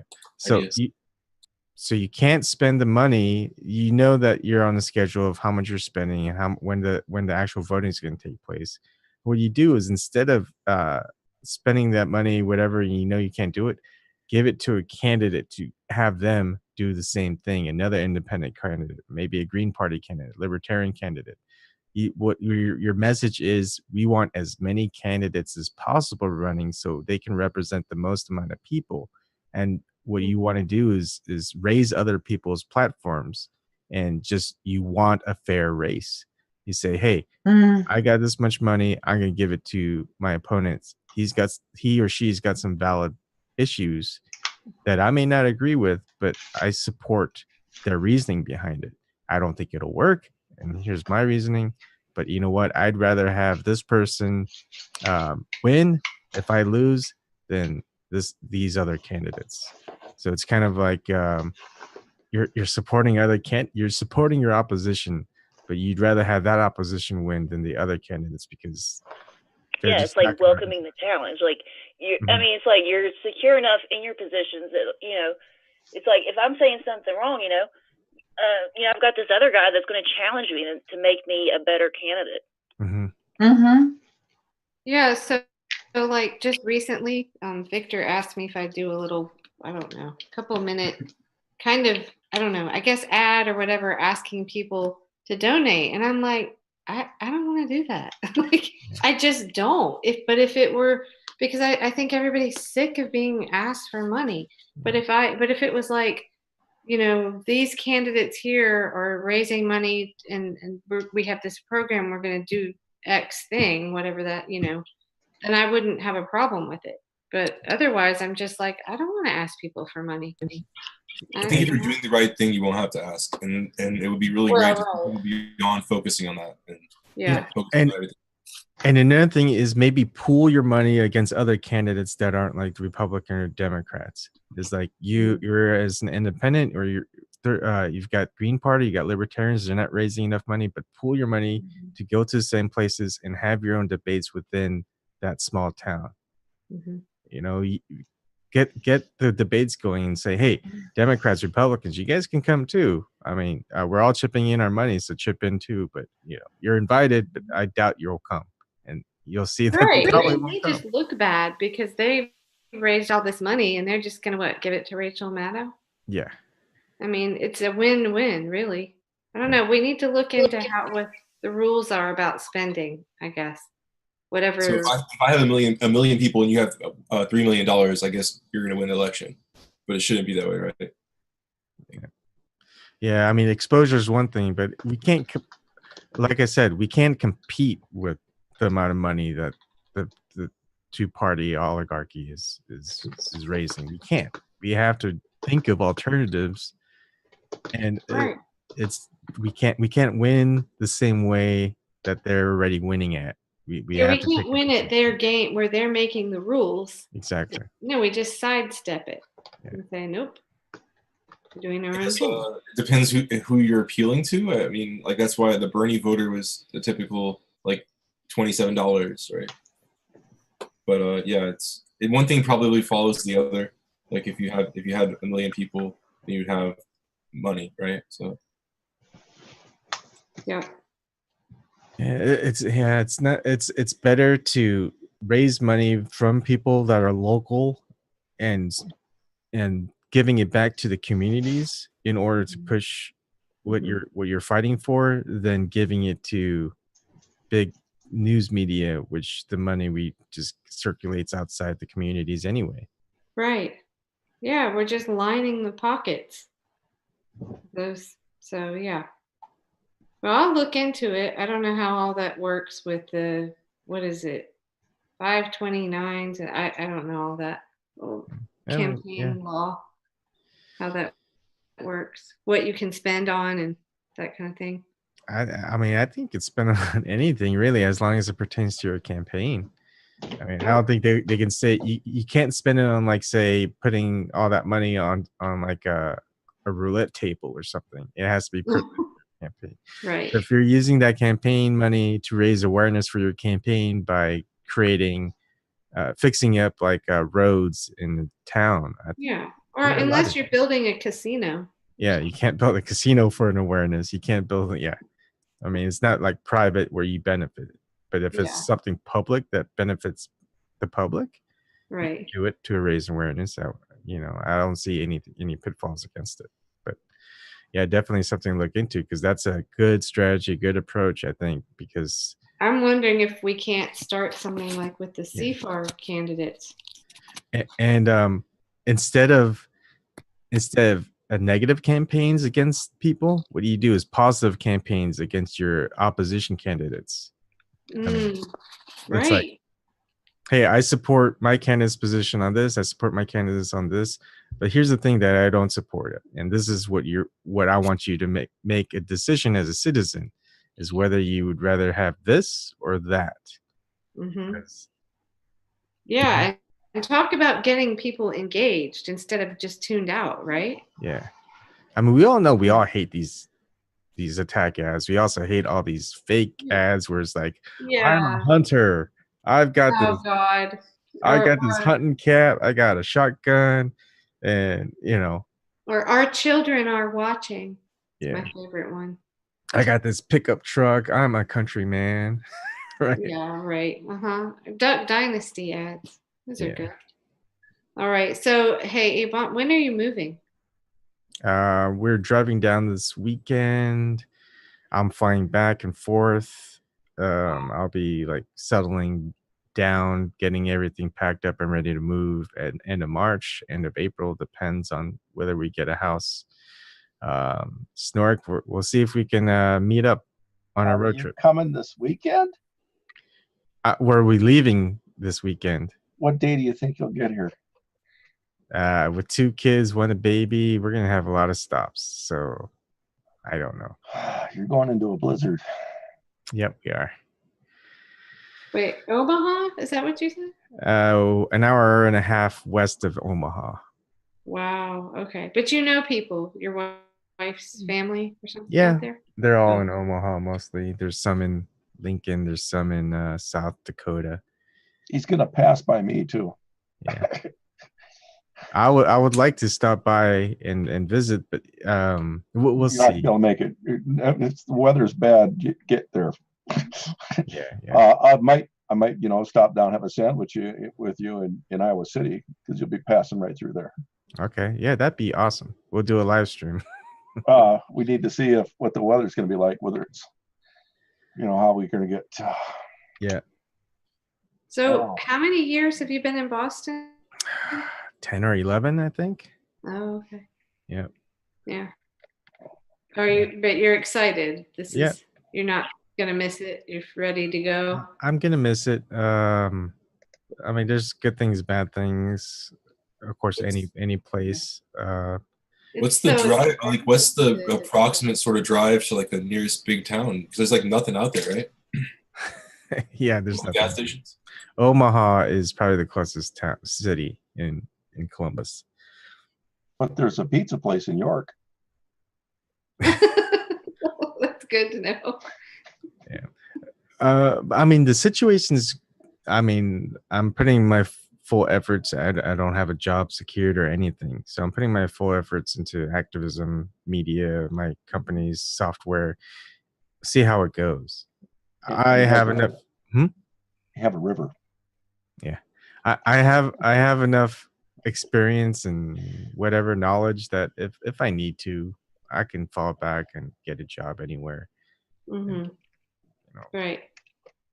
I'm not worried. It's not like but you can probably work remotely too, right? Yeah, there's possibilities of that. I mean, all my stuff that I do anyways for all this is all remotely anyway, right? Yeah. So if I can do this, if we could lead a media, we could have interviews, we could do outreach, we can do whatever remotely. There's no reason why I can't do anything else. Most of the stuff, you don't need to be in the office anymore. I think that's just a big waste. It is. I mean, all the gas that you'd have to fill up on, fuel, whatever. All the lights that had to be on in these buildings. I mean, it's just. I know Michael's doing this now. He's driving to Raleigh every day. Yeah. It's awful because it's 45 minutes each way. Because his company, the woman that started this company made like $3 million or something. Mm-hmm. So she sold it to LabCorp, Covance, I believe, and all the little people get left behind doing all the shitty grunt work. But yeah, he's commuting. It's terrible. It's like so much wear and tear on the car and gas. And like trying to find somebody to like carpool with. Yeah, if we really want to cut down on climate change, mm-hmm. we should actually try to be doing as much as we can by telecommuting and not actually physically being in these offices. Right. I mean, what's the point? I don't get it, especially if you work in IT. Yeah. If we're working in software, I mean, mm-hmm. it just doesn't make sense. It's like, okay, we're creating things in a digital arena. Mm-hmm. Let's drive physically Yeah. 20, 30 miles back and forth, waste some time. Right. When, It's a time waster too. yeah. Absolutely. When All right. we're Well, you just have creating. to tell me more what you're doing. Like, I've been busy, so I haven't paid attention with the media company. Yeah, it's just this stuff, informational, get it together, all this things like this. Want to put money into it so it always stays free. Yeah, my idea is all this other stuff, training tutorials, yeah, analysis, reviews, strategic, tactical, survival, for self-defense, all this other stuff. Keep it simple, $1 per month or whatever, however it can just keep going. And then if you feel like you can provide more than that per month, if you really like it, then what you do is you get promo codes. So if you put $5 a month, $4 you can give promo code to 4 other people so they can have access for a month. And then what I might do is, like, after a certain amount of time, maybe 2 months, 3 months, just put it for free.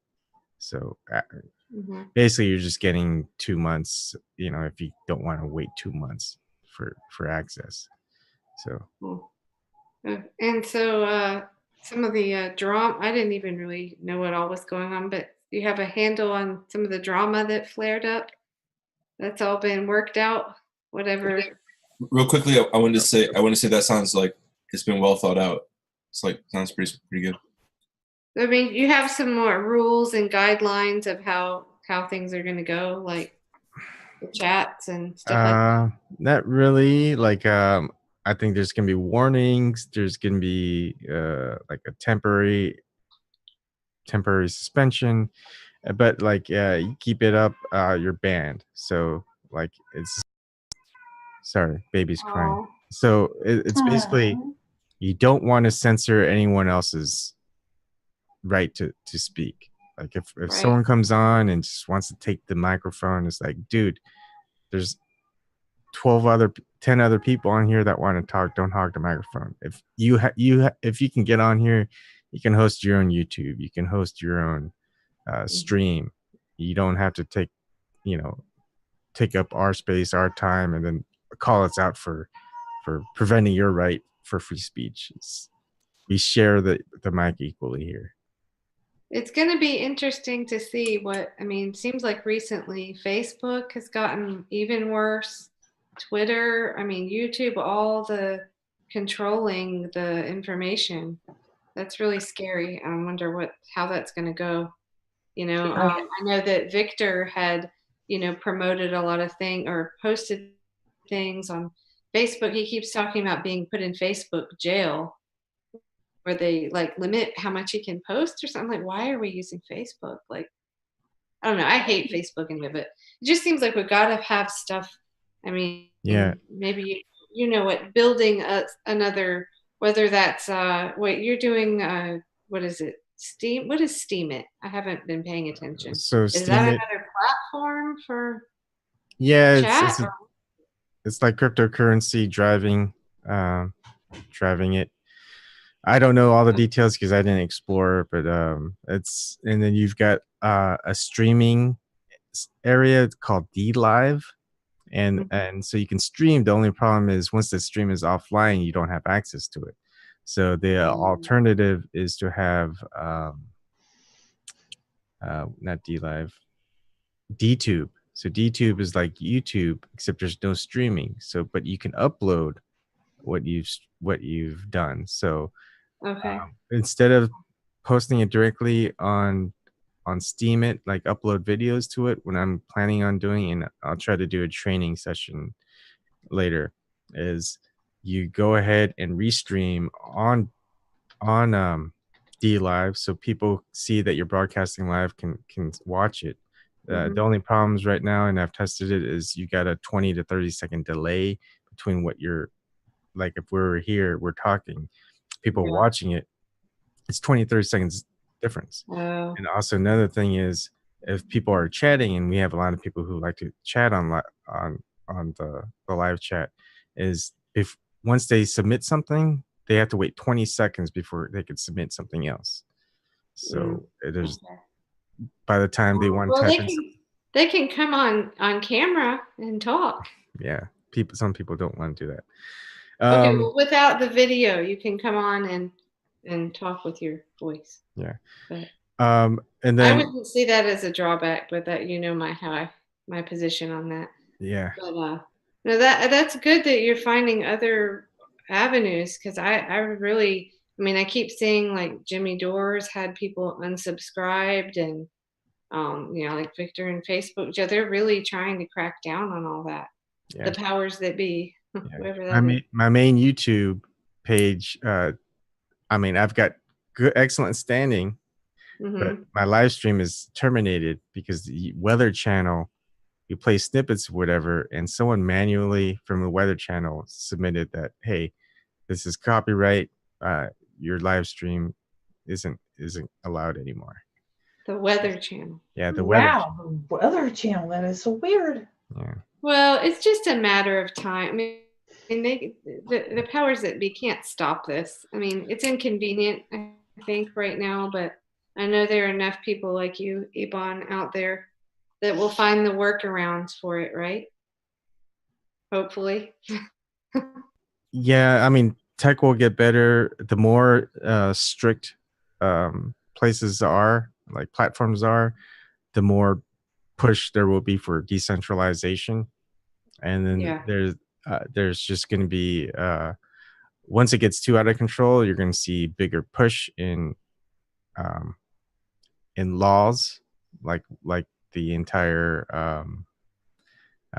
internet. What was that called again?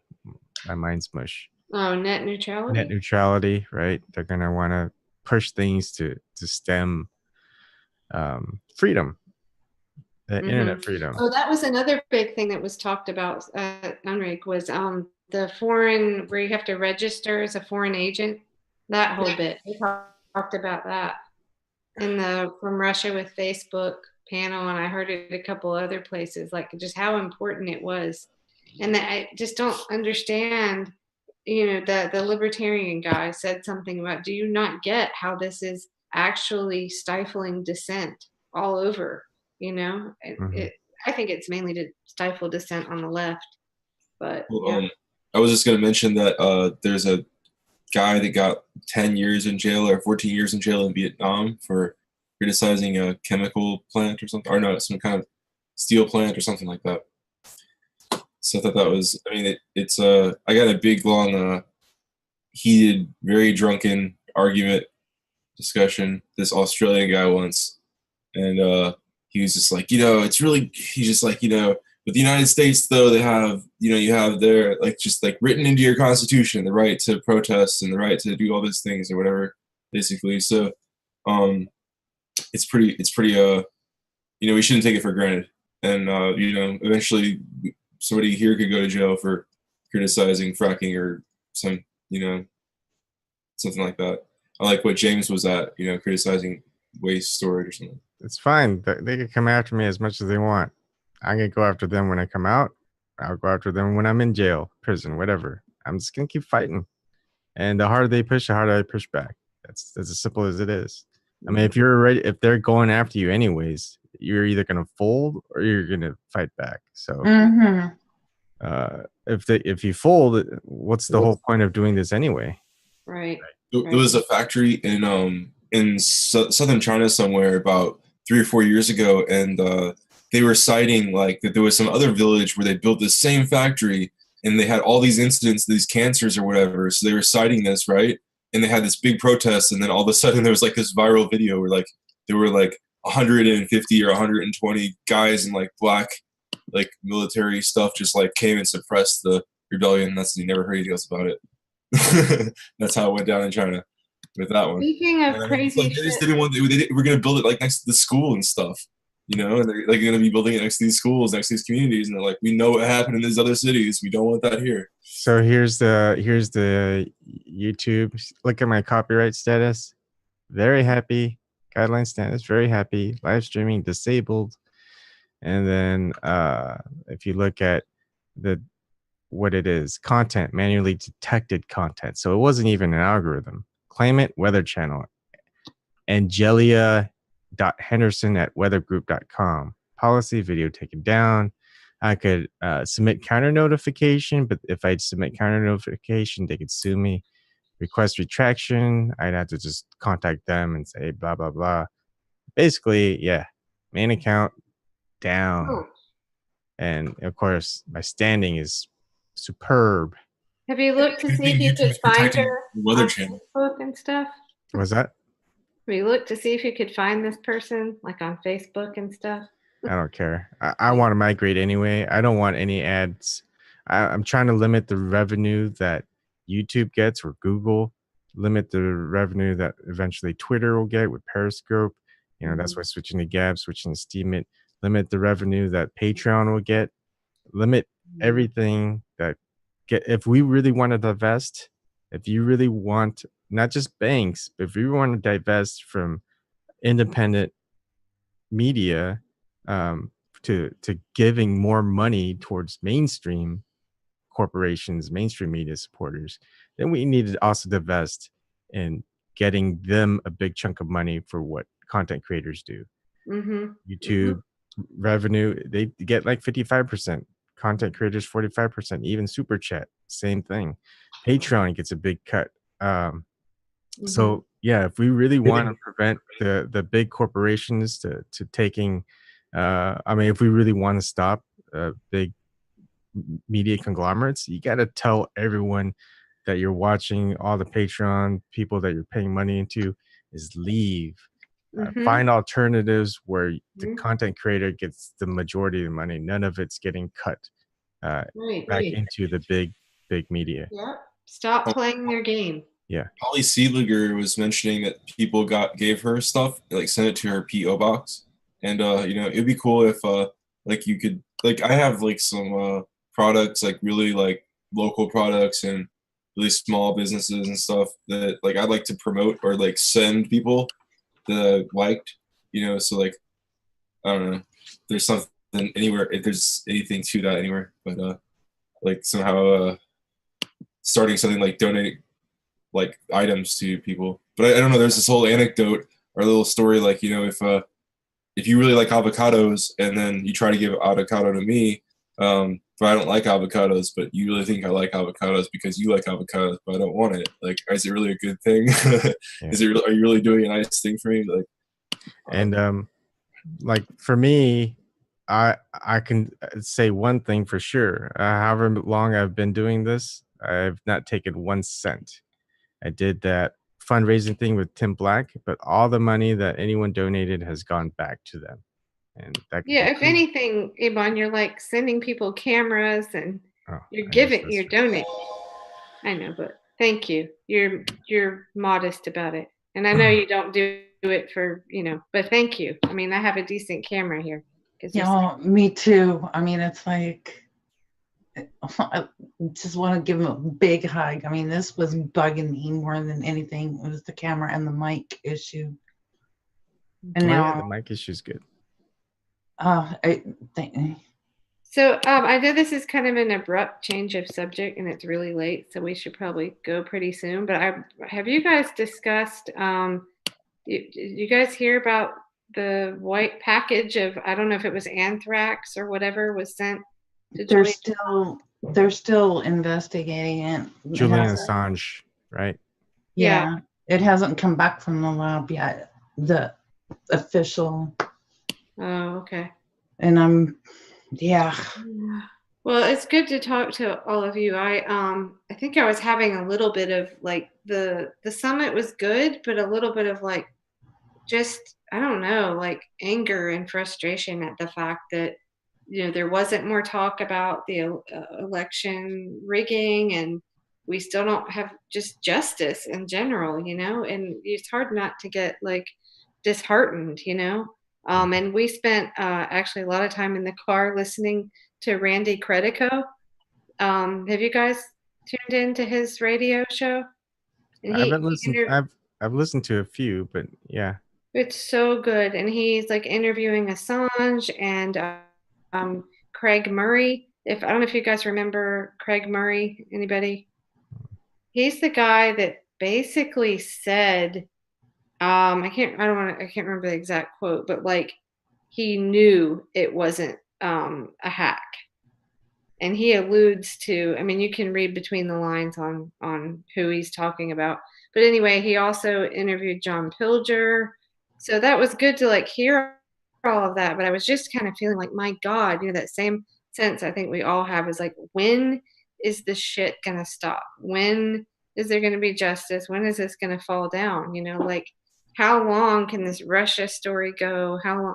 Because you listen to John Pilger talking to Randy Credico about the state of journalism.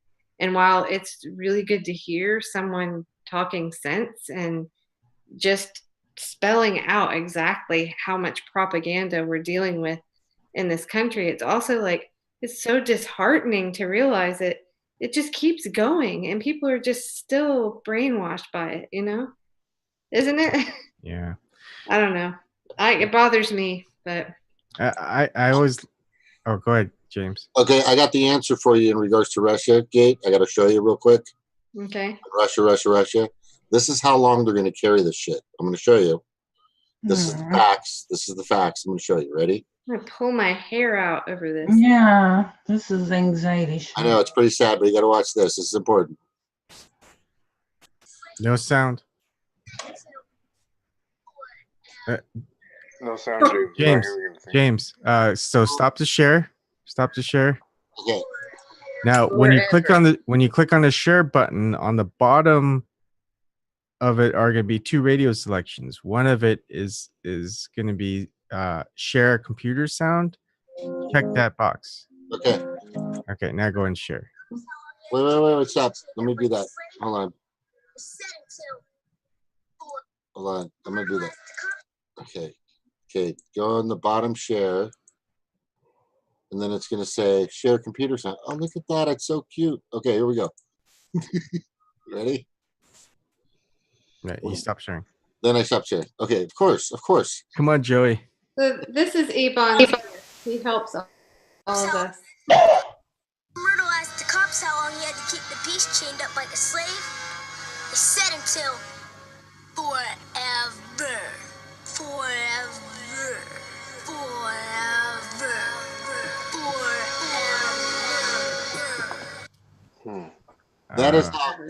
That's how long they're gonna run that shit. I don't know. Do you ever just get to a point where I don't know. It's really hard sometimes to maintain. I don't know. Just not, I guess being in that summit, like part of me just wanted to yell out in the middle of But my strategy is bye-bye. Aloha, guys. Good night, James. Hello, James. Aloha. Good seeing you. Good job, by the way, Kelly. Oh, thank you. And everybody else. I'll be on tomorrow night. I'm fixing this internet speed. Awesome, James. That'll be crazy. So my strategy is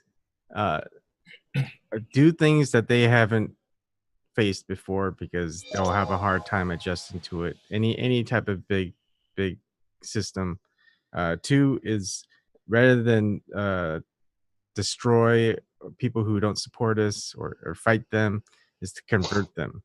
Anyone who allies with us, less we have to worry about fighting, and we actually have more people on our side. And then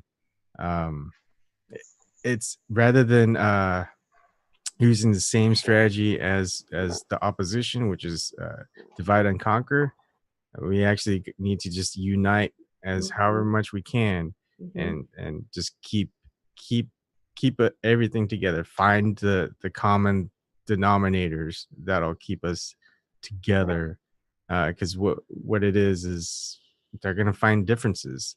It's like we accept the differences. We just gotta, the main thing is corruption. Go against corruption. Everyone has to be against corruption. Right. Exactly. There's another group that's doing another contract. Maybe I mentioned it before. I'm almost kind of like, I think their contract's better than ours actually, but it's called Candidates with a Contract, and they actually have like more. They've got like 50 some odd candidates signed on, and across the board, Republican too. because it's just anti-corruption, basically. But anyway, so yeah, I don't know. I think I was just when I heard about the like whether it's anthrax or not, you know, after just listening to all this stuff in the car about Assange, and you just want justice, you know. I want this propaganda shit to stop. I want justice, you know. It's just like, imagine what if they killed him? What would happen? What would we do? I know. Someone has to take his place.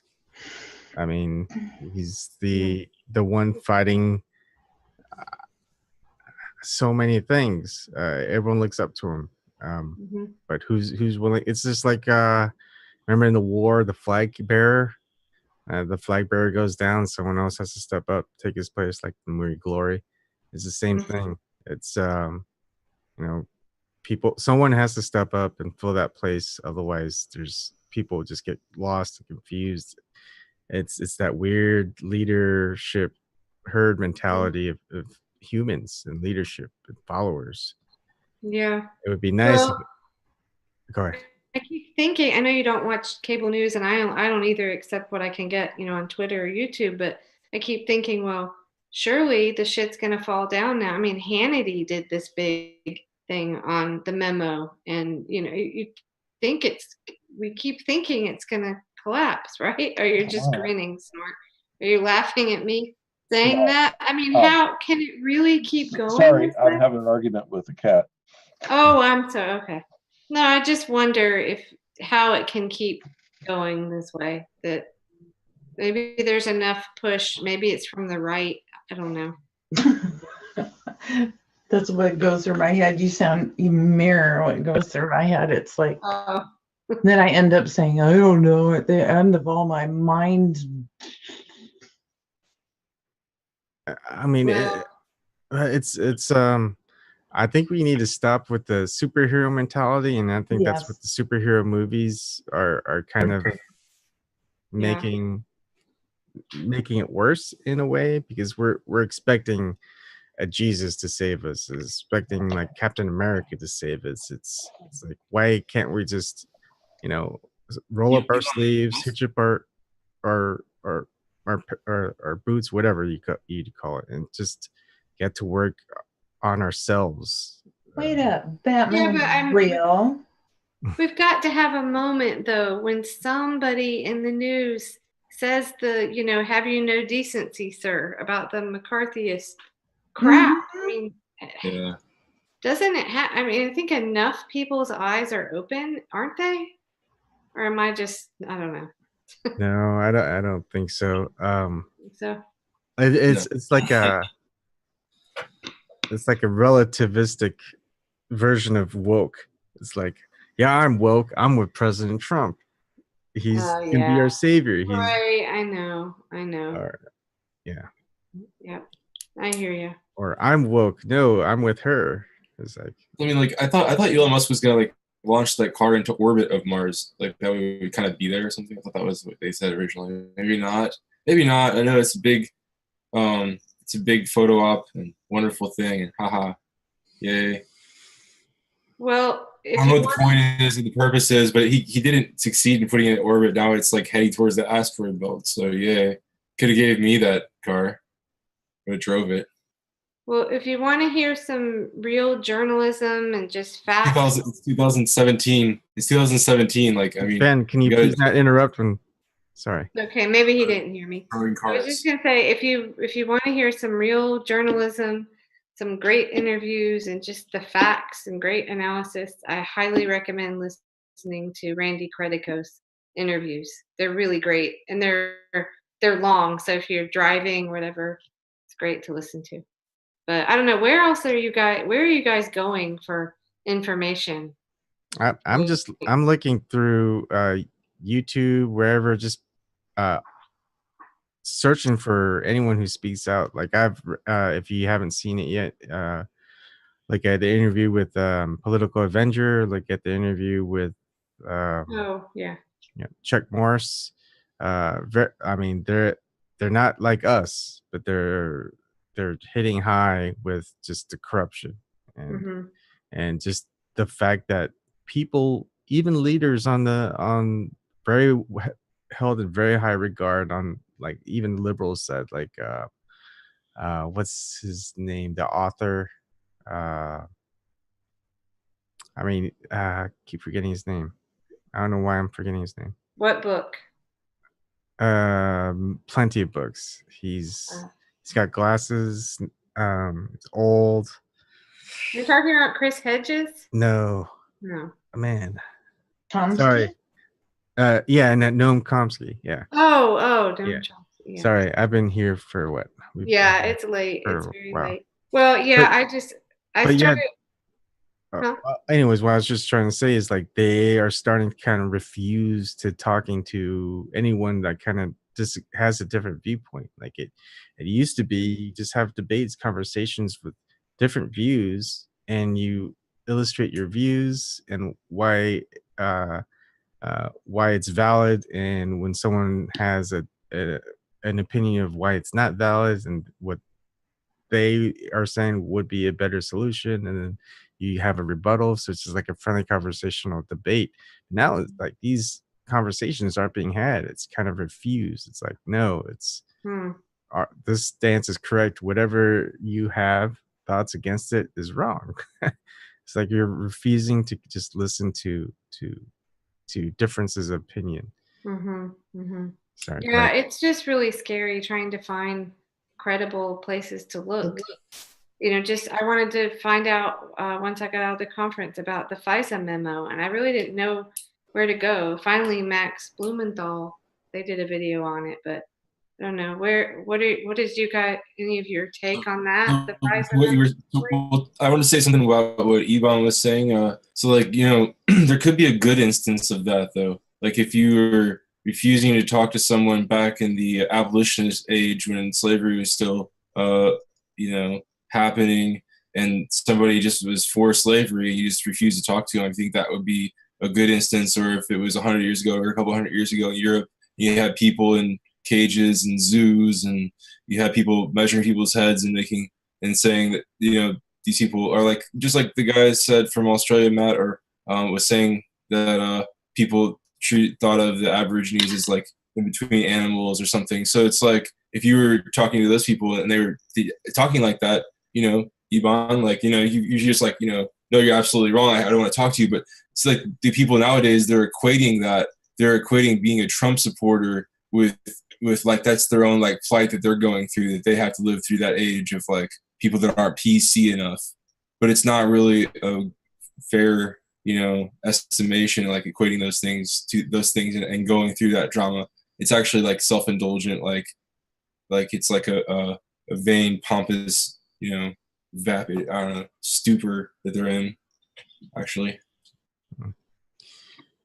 Yeah, but the only way to do it is to get conversations. If we're just in our own little bubble, no one else is gonna look at the other bubbles or go into other thoughts. Like if someone you have high in regard, say Noam Chomsky, and then maybe he talks to someone like Jordan Peterson. Jordan Peterson's been pretty prevalent nowadays. And you're like, wow, you got two great thinkers, and I'm seeing both sides of the picture now. And then you had someone else like Mark Blatt, an economist, and it's like, oh smokes, this is a pretty cool conversation, because it's not just a viewpoint of this, it's also a viewpoint of this and this and this. And so when you have people having these conversations, they add on to each other, they don't take away. And we just the liberals, the Democrats, the mainstream thought right there, that core partisan person, they're not listening to Republicans that they believe, and I believe with them, that like some Republican views are absurd and ridiculous, and that like maybe they shouldn't be listened to, like about Medicare or about refugees or about different things. But like then they equate everybody who's not with Hillary as being with Trump, and that's just a broad brush thing that like they're bad, but they treat everybody like that, and that's how they are. They're very resilient in their own like united. Like I don't know, they're very forwarded up. Like I don't know, or something like they're very held up in their ways, and like they got really strong base like within the loyalists. I think I call them the Democratic loyalists, Democratic Party loyalists, I guess. Yeah, I mean, you can't open other people's eyes unless you're out there to like give them a contrast. And look at us. And Shirley, for one, she's always lumped in, like her husband calls her a Trump supporter. She's not a Trump supporter. She's just definitely not a Hillary supporter. And so the liberals are just equating non-support of Hillary as just support of Donald Trump. Like it's black and white. There is no gray in between.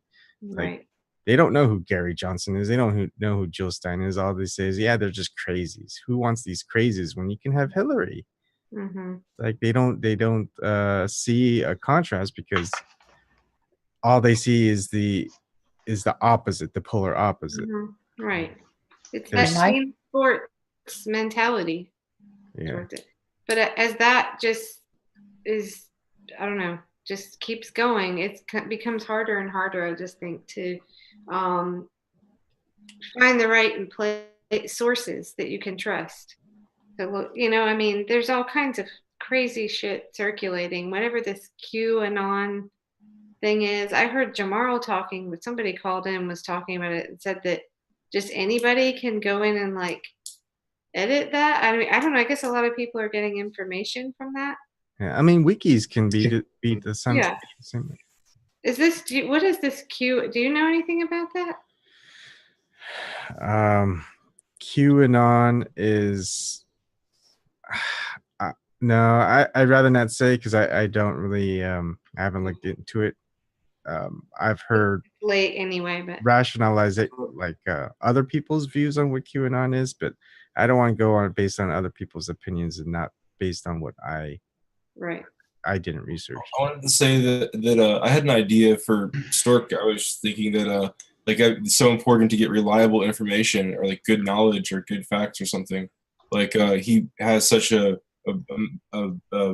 vast arsenal of knowledge and stuff. It would be like cool for him to start some kind of like something. I mean, like something like a combination of like a video Reddit or like panel of scientists. Like if you could get like 4 snorks and then like have them run like some kind of like Wikipedia, you know, that was like really just like reliable knowledge regarding blah blah blah blah blah blah.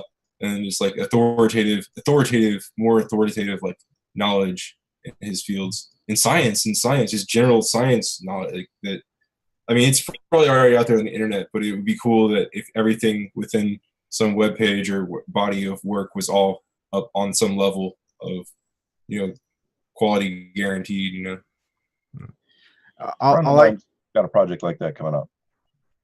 Awesome. So all I can say is, for anything anonymous, you can't trust it 100%. I mean, if it can be non-biased and have proof and verifiable proof, then you could look at it in that light. But just because someone anonymous says something that's circumstantial, can't do it. I mean, that's another thing I want to discuss. Like, there's circumstantial evidence can be important, and that's also something that's way overlooked. Is like mainstream media is like, oh, that's just circumstantial evidence. It's not direct evidence. But you have court cases where they make a decision based on circumstantial evidence.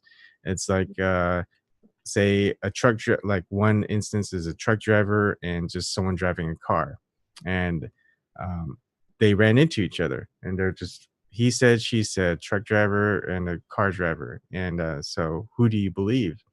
And then basically, if the truck driver is saying, hey, the car ran into me, it drove into the left lane. And the car's like, no, the truck ran into me. It was driving, it went into the right lane. But then what say a lawyer or the person was saying is like, hey, look, we can't know for sure, but the driver in the car is half a mile from their exit. So why would they be in the very left lane, going to the left lane, if they're almost to their exit? So that circumstantial evidence is that, yeah, more likely that the truck ran into that car rather than the car running into the truck going the opposite direction of where they're going to exit from. Now, this could be totally different if their exit was maybe like 25 miles away. So, I mean, that type of circumstantial evidence can be very effective in determining what he said, she said type of thing. So yeah, it matters. Yeah, it matters. Definitely matters. But you hear from mainstream media, and again, people shouldn't, that circumstantial evidence isn't direct evidence and shouldn't be held in account. Yeah, except we have no evidence of Trump-Russia collusion, and this fucking story won't die. Yeah. So does anybody else think that, like, or have the same inkling that, or feeling or hunch that like, you know, and heard about that, like, you know, the internet's going to be, it's going to be like monetized more in the future? Like, it needs to be to a point to where, you know, writers or people who are creating something like that would be like compensated more. Like, I think that I've heard that, and I feel that. I mean, I was just wondering if anybody else had, like, and I mean, it might be out there now. Like, I mean, Washington Post wants to, or Washington Journal, I forgot, or they want to charge you for articles, like, or after you, some of them, like, after you read a couple, then it's like, now you have to pay if you want full articles. I think, how much do you think that's on the horizon as a thing in the future? And like, maybe that could be tied into like Snork's project, like if we could build information that people had to pay for. But because if it was done well, if it was done for the right purposes, it could be really, really great. But if it's done just another pop way to make much money and feed the middlemen's pockets, then, you know, it'd probably be annoying. It's like, it doesn't matter. Like, I get so many emails from New York Times saying, hey, you could have so many free days. Like CBS, right? I wanted to watch one of the football games. My wife did. And so I signed up, and you get a week free. And then so I went to unsubscribe, and they go, you know what? We'll give you a month for free. See if you like it. Same thing with the TiVo. Comcast. Yeah, TiVo is like, we no longer watch cable. They're saying, well, you know what? You can just pay $99 and you don't have to pay anymore. You're in for free. And it's like, they want you to keep watching mainstream media. They want you to keep watching cable. And they'll do it for free if they have to, but you know what? If they can get money out of it, they'll also take that too. Right. Yep. Okay, I think I'm getting too tired to make sense. There's got to be videos. There's got to be even written knowledge that would be worth so much money that people actually pay for it. Maybe article by article. There'll probably be videos too. I mean, what's a better video than a video about, like, knowledge? I don't know. And there's so much entertainment. Yeah, people's attention spans, though, they can't go on for what, 5-6 hours like us. Right? No. And that's why we need those reliable sources that we can, like, quickly go to. That was the trouble I was having when I was trying to find stuff about the memo, is I just needed, I didn't have time to sit there and dig, but good luck with that, because there isn't. Look at Decipher You, Susie D and Elizabeth Voss. They kind of did a segment on it. So. Okay. Yeah, I do read her stuff. Disobedient Media, yep. Yeah. I'll DM you a few links that I go international. I like to try and find those offshoot independent international ones, because I get to find out shit that none of our media covers. Oh yeah, share those with me. I just, I used to have a couple that I would always go to check. Like, I still think Glenn Greenwald is good, but there were kind of issues with the Intercept, and Real News Network's good, but it's just, in a crunch, you just want to get the facts quickly. It's just hard to do. So yeah, I would love, if you have any more, send it to me. Okay. Yeah, I'm getting too tired to make any more sense. So it was such a pleasure to be with you. Oh, thank you so much. Thanks for coming back. Huh? Thanks for coming back and giving us a good report on Unrig. Yeah, I wish I had been to more of them, but it was a lot going on in a short time. But I hope that it's kind of like we expected, right? Yeah. I mean, it's good to know that, like, hey, we expect it to be another Democratic event, but we won't know for sure unless we actually had someone there saying, "Hey." Yeah, And see, I trust you. I don't trust anybody that was there but you. So I'm glad that you went. And it's not like you're coming back saying, "Hey, the Democrats have it all under control now. You guys should go back to voting Democrat." Yeah, no. What I really want to do, maybe the People's Party will. I don't know. I hope they don't just get absorbed by the monster that is the DNC. But I would love to see a real independent. I mean, a true independent summit. I'm talking like really across the board, across the political spectrum. Let's just forget parties for now. Let's just focus on what we need. But we have to get real. We're not going to sit here and talk about, well, maybe the Russian narrative will, fall apart. Then we can get somewhere. I know. All these years later, we're still sitting. Let's try to get donations for like the Russia case to bust Putin and Trump's collusion. Like we can get like $10 million probably. Then but there's like a little like subtle clause, like fine print that says if there's no actual tangible evidence that shows up in 6 months, all the money goes to making parks and clean water. And then my biggest argument is, okay, so it's been over a year now since we've been under Russian rule, and Congress and our national security agencies, FBI, CIA, NSA, they haven't done jack shit. So okay, what do we do? We should fire all our congressmen. We should fire all our security agencies. We should stop pouring money to them because they obviously can't do their job. If a little Russian, right? We're still under Putin's rule. Yeah, if we're under Putin's rule. Good way to put it. Oh, okay. This is the last thing I'm going to say, really, because I'm too tired to make sense. But I got to tell you about this article. Does anybody read Consortium News? And it's very sad that Robert Perry died recently. But that was another one I always would go to, and they write a lot about Russia. And I just read this article today, and it was talking about Putin, and it was in a favorable light, but it's really interesting. Go to Consortium News. I'm sure it's in the top, recent ones. But it's someone that had actually met Putin and worked over there. But basically, the gist of it was that Putin came in and got rid of all the corrupt oligarchs, and that was that was when the whole anti-Russia stuff started up. It's kind of like, did the U.S. not like that he was doing that? Like there was a story where some Russian whatever wealthy oligarch person was selling part of the oil company with another country, and it made me think of Uranium One. Oh, hi, Eric. How you doing? But he said, no, hell no, that's not happening. Anyway, you got to read it. It goes through this whole thing about what Putin did to come in and clean shit up, and it's kind of interesting. I'd love to meet Putin.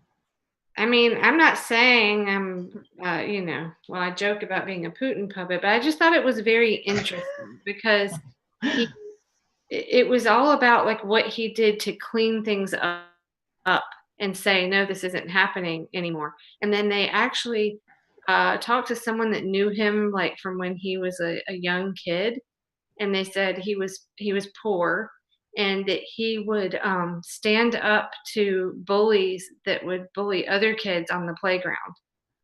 It was interesting. I mean, I guess it made him very likable, but I thought, he was cleaning up the corruption.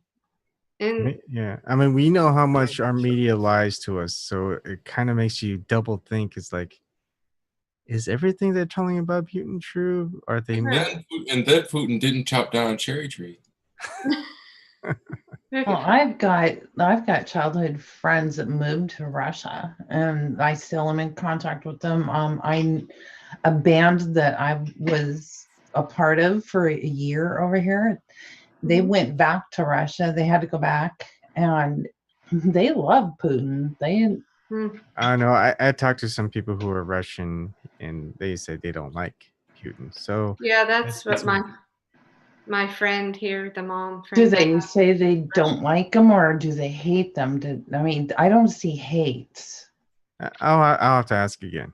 Yeah. Well, my Russian friend, she's my age, and she moved here when she was in her early 20s. So it was before Putin was even president. So what she remembers of Russia was like there was no food on the shelves and things like that. So she has a kind of a negative view of Russia. She was actually born in Armenia and moved there when she was young. But anyway, hers is very negative. And then there's another friend of hers that feels the same way. But they all left Russia before Putin. So I don't know. We don't know. But I mean, we know that there are you're prosecuted for being gay, and we know that he's very much a social conservative. We know what it was, that band Pussy Riot. I mean, I don't doubt that all those things are true, but I think the way that he's demonized by our media, I just thought it was very interesting, that focus on him getting rid of the oligarchs and the corruption and the money in the government. And I was like, sounds good to me. Yeah.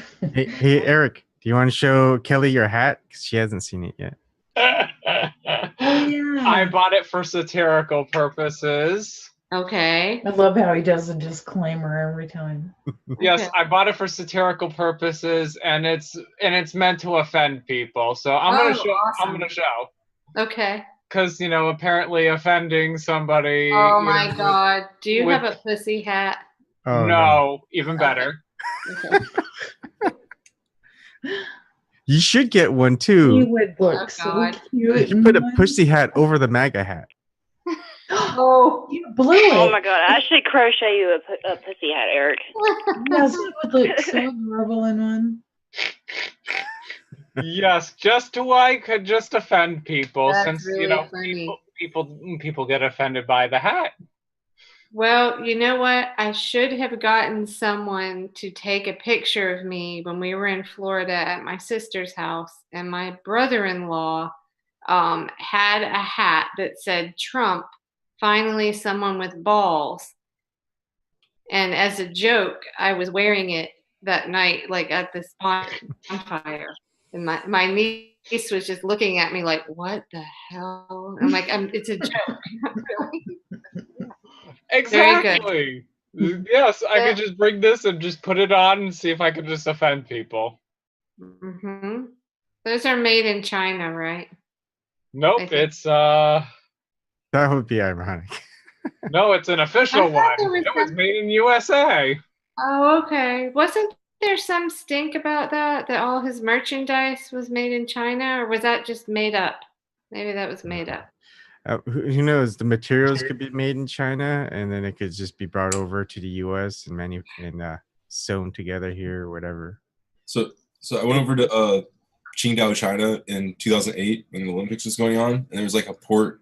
It was like the Ocean Olympics happening in Qingdao, where I was at, and the torch was put out in France by protesters over Tibet, and that was a big deal. The Chinese media and Chinese people were all upset about it. Like it was an insult to China. And I was like, thinking like, yeah, we've taken over plenty of countries. It's kind of funny for like France and America to be all offended or, upset about Tibet, And but then I remember like, I don't know. I think it was after I'd been to like Beijing or stuff, like way later. I remember like maybe 5 years later, I remember stumbling across like some videos that was like talking about Tibet's independence and it was some of the videos like really swayed me one way, and then I watched other videos and like documentary things that really swayed me the other way. So it's like I think that the truth is weird. It's just like everybody has an angle, and it depends on how you think about it. And I mean, I guess in the case of Tibet, there's really like a case that you could argue either way. Like throughout history, it went back and forth in different hands and stuff. So. And well, that's true. Like with the Putin article I read, and what I like to do is kind of read things from multiple angles, because I think when you do that, you can triangulate, and the truth is somewhere in, you see what themes are repeated, and somehow you get to something resembling the truth by doing that. But You anyway, should also. well, Eric, what makes it more has that suspicious? hat. What makes it more suspicious, Kelley, is like what's going on in China right now with the same well-known, well broadcast, like it's well reported or covered. Similar things. That's great. What were you doing there? That's cool. You went. What were you doing there? I was teaching and learning. Oh. Cool.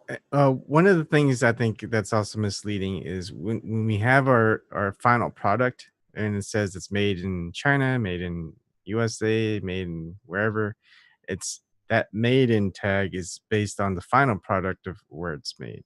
It doesn't tell you where the materials are from. So you could have all your materials from, say, China, and then you ship it all over, and the final product's made in, like, say, like Hawaii or some place in like Florida or something. It'll just be made in USA. But yeah, was it like the Kia cars? There was something about that with Kia, I believe it was. Maybe it was Saturn. But yeah, they say made in the USA because it was assembled here, but none of the parts came from here. But anyway. That's almost all cars. Well, hey, Eric, you should have had that hat at the Unrig Summit. What was that, Snark? That's almost all cars. Oh, sorry. The goal was to change 7% per year of parts to increase in the foreign output. Back in 2008 was when I heard that number.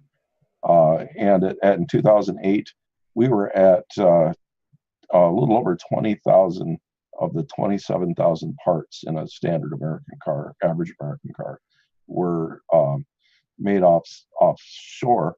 Majority of those were put into subcomponents, and most of them actually came into Mexico, where just a few components were put into modules, and then the modules were shipped to the United States and just snapped together. Very little work.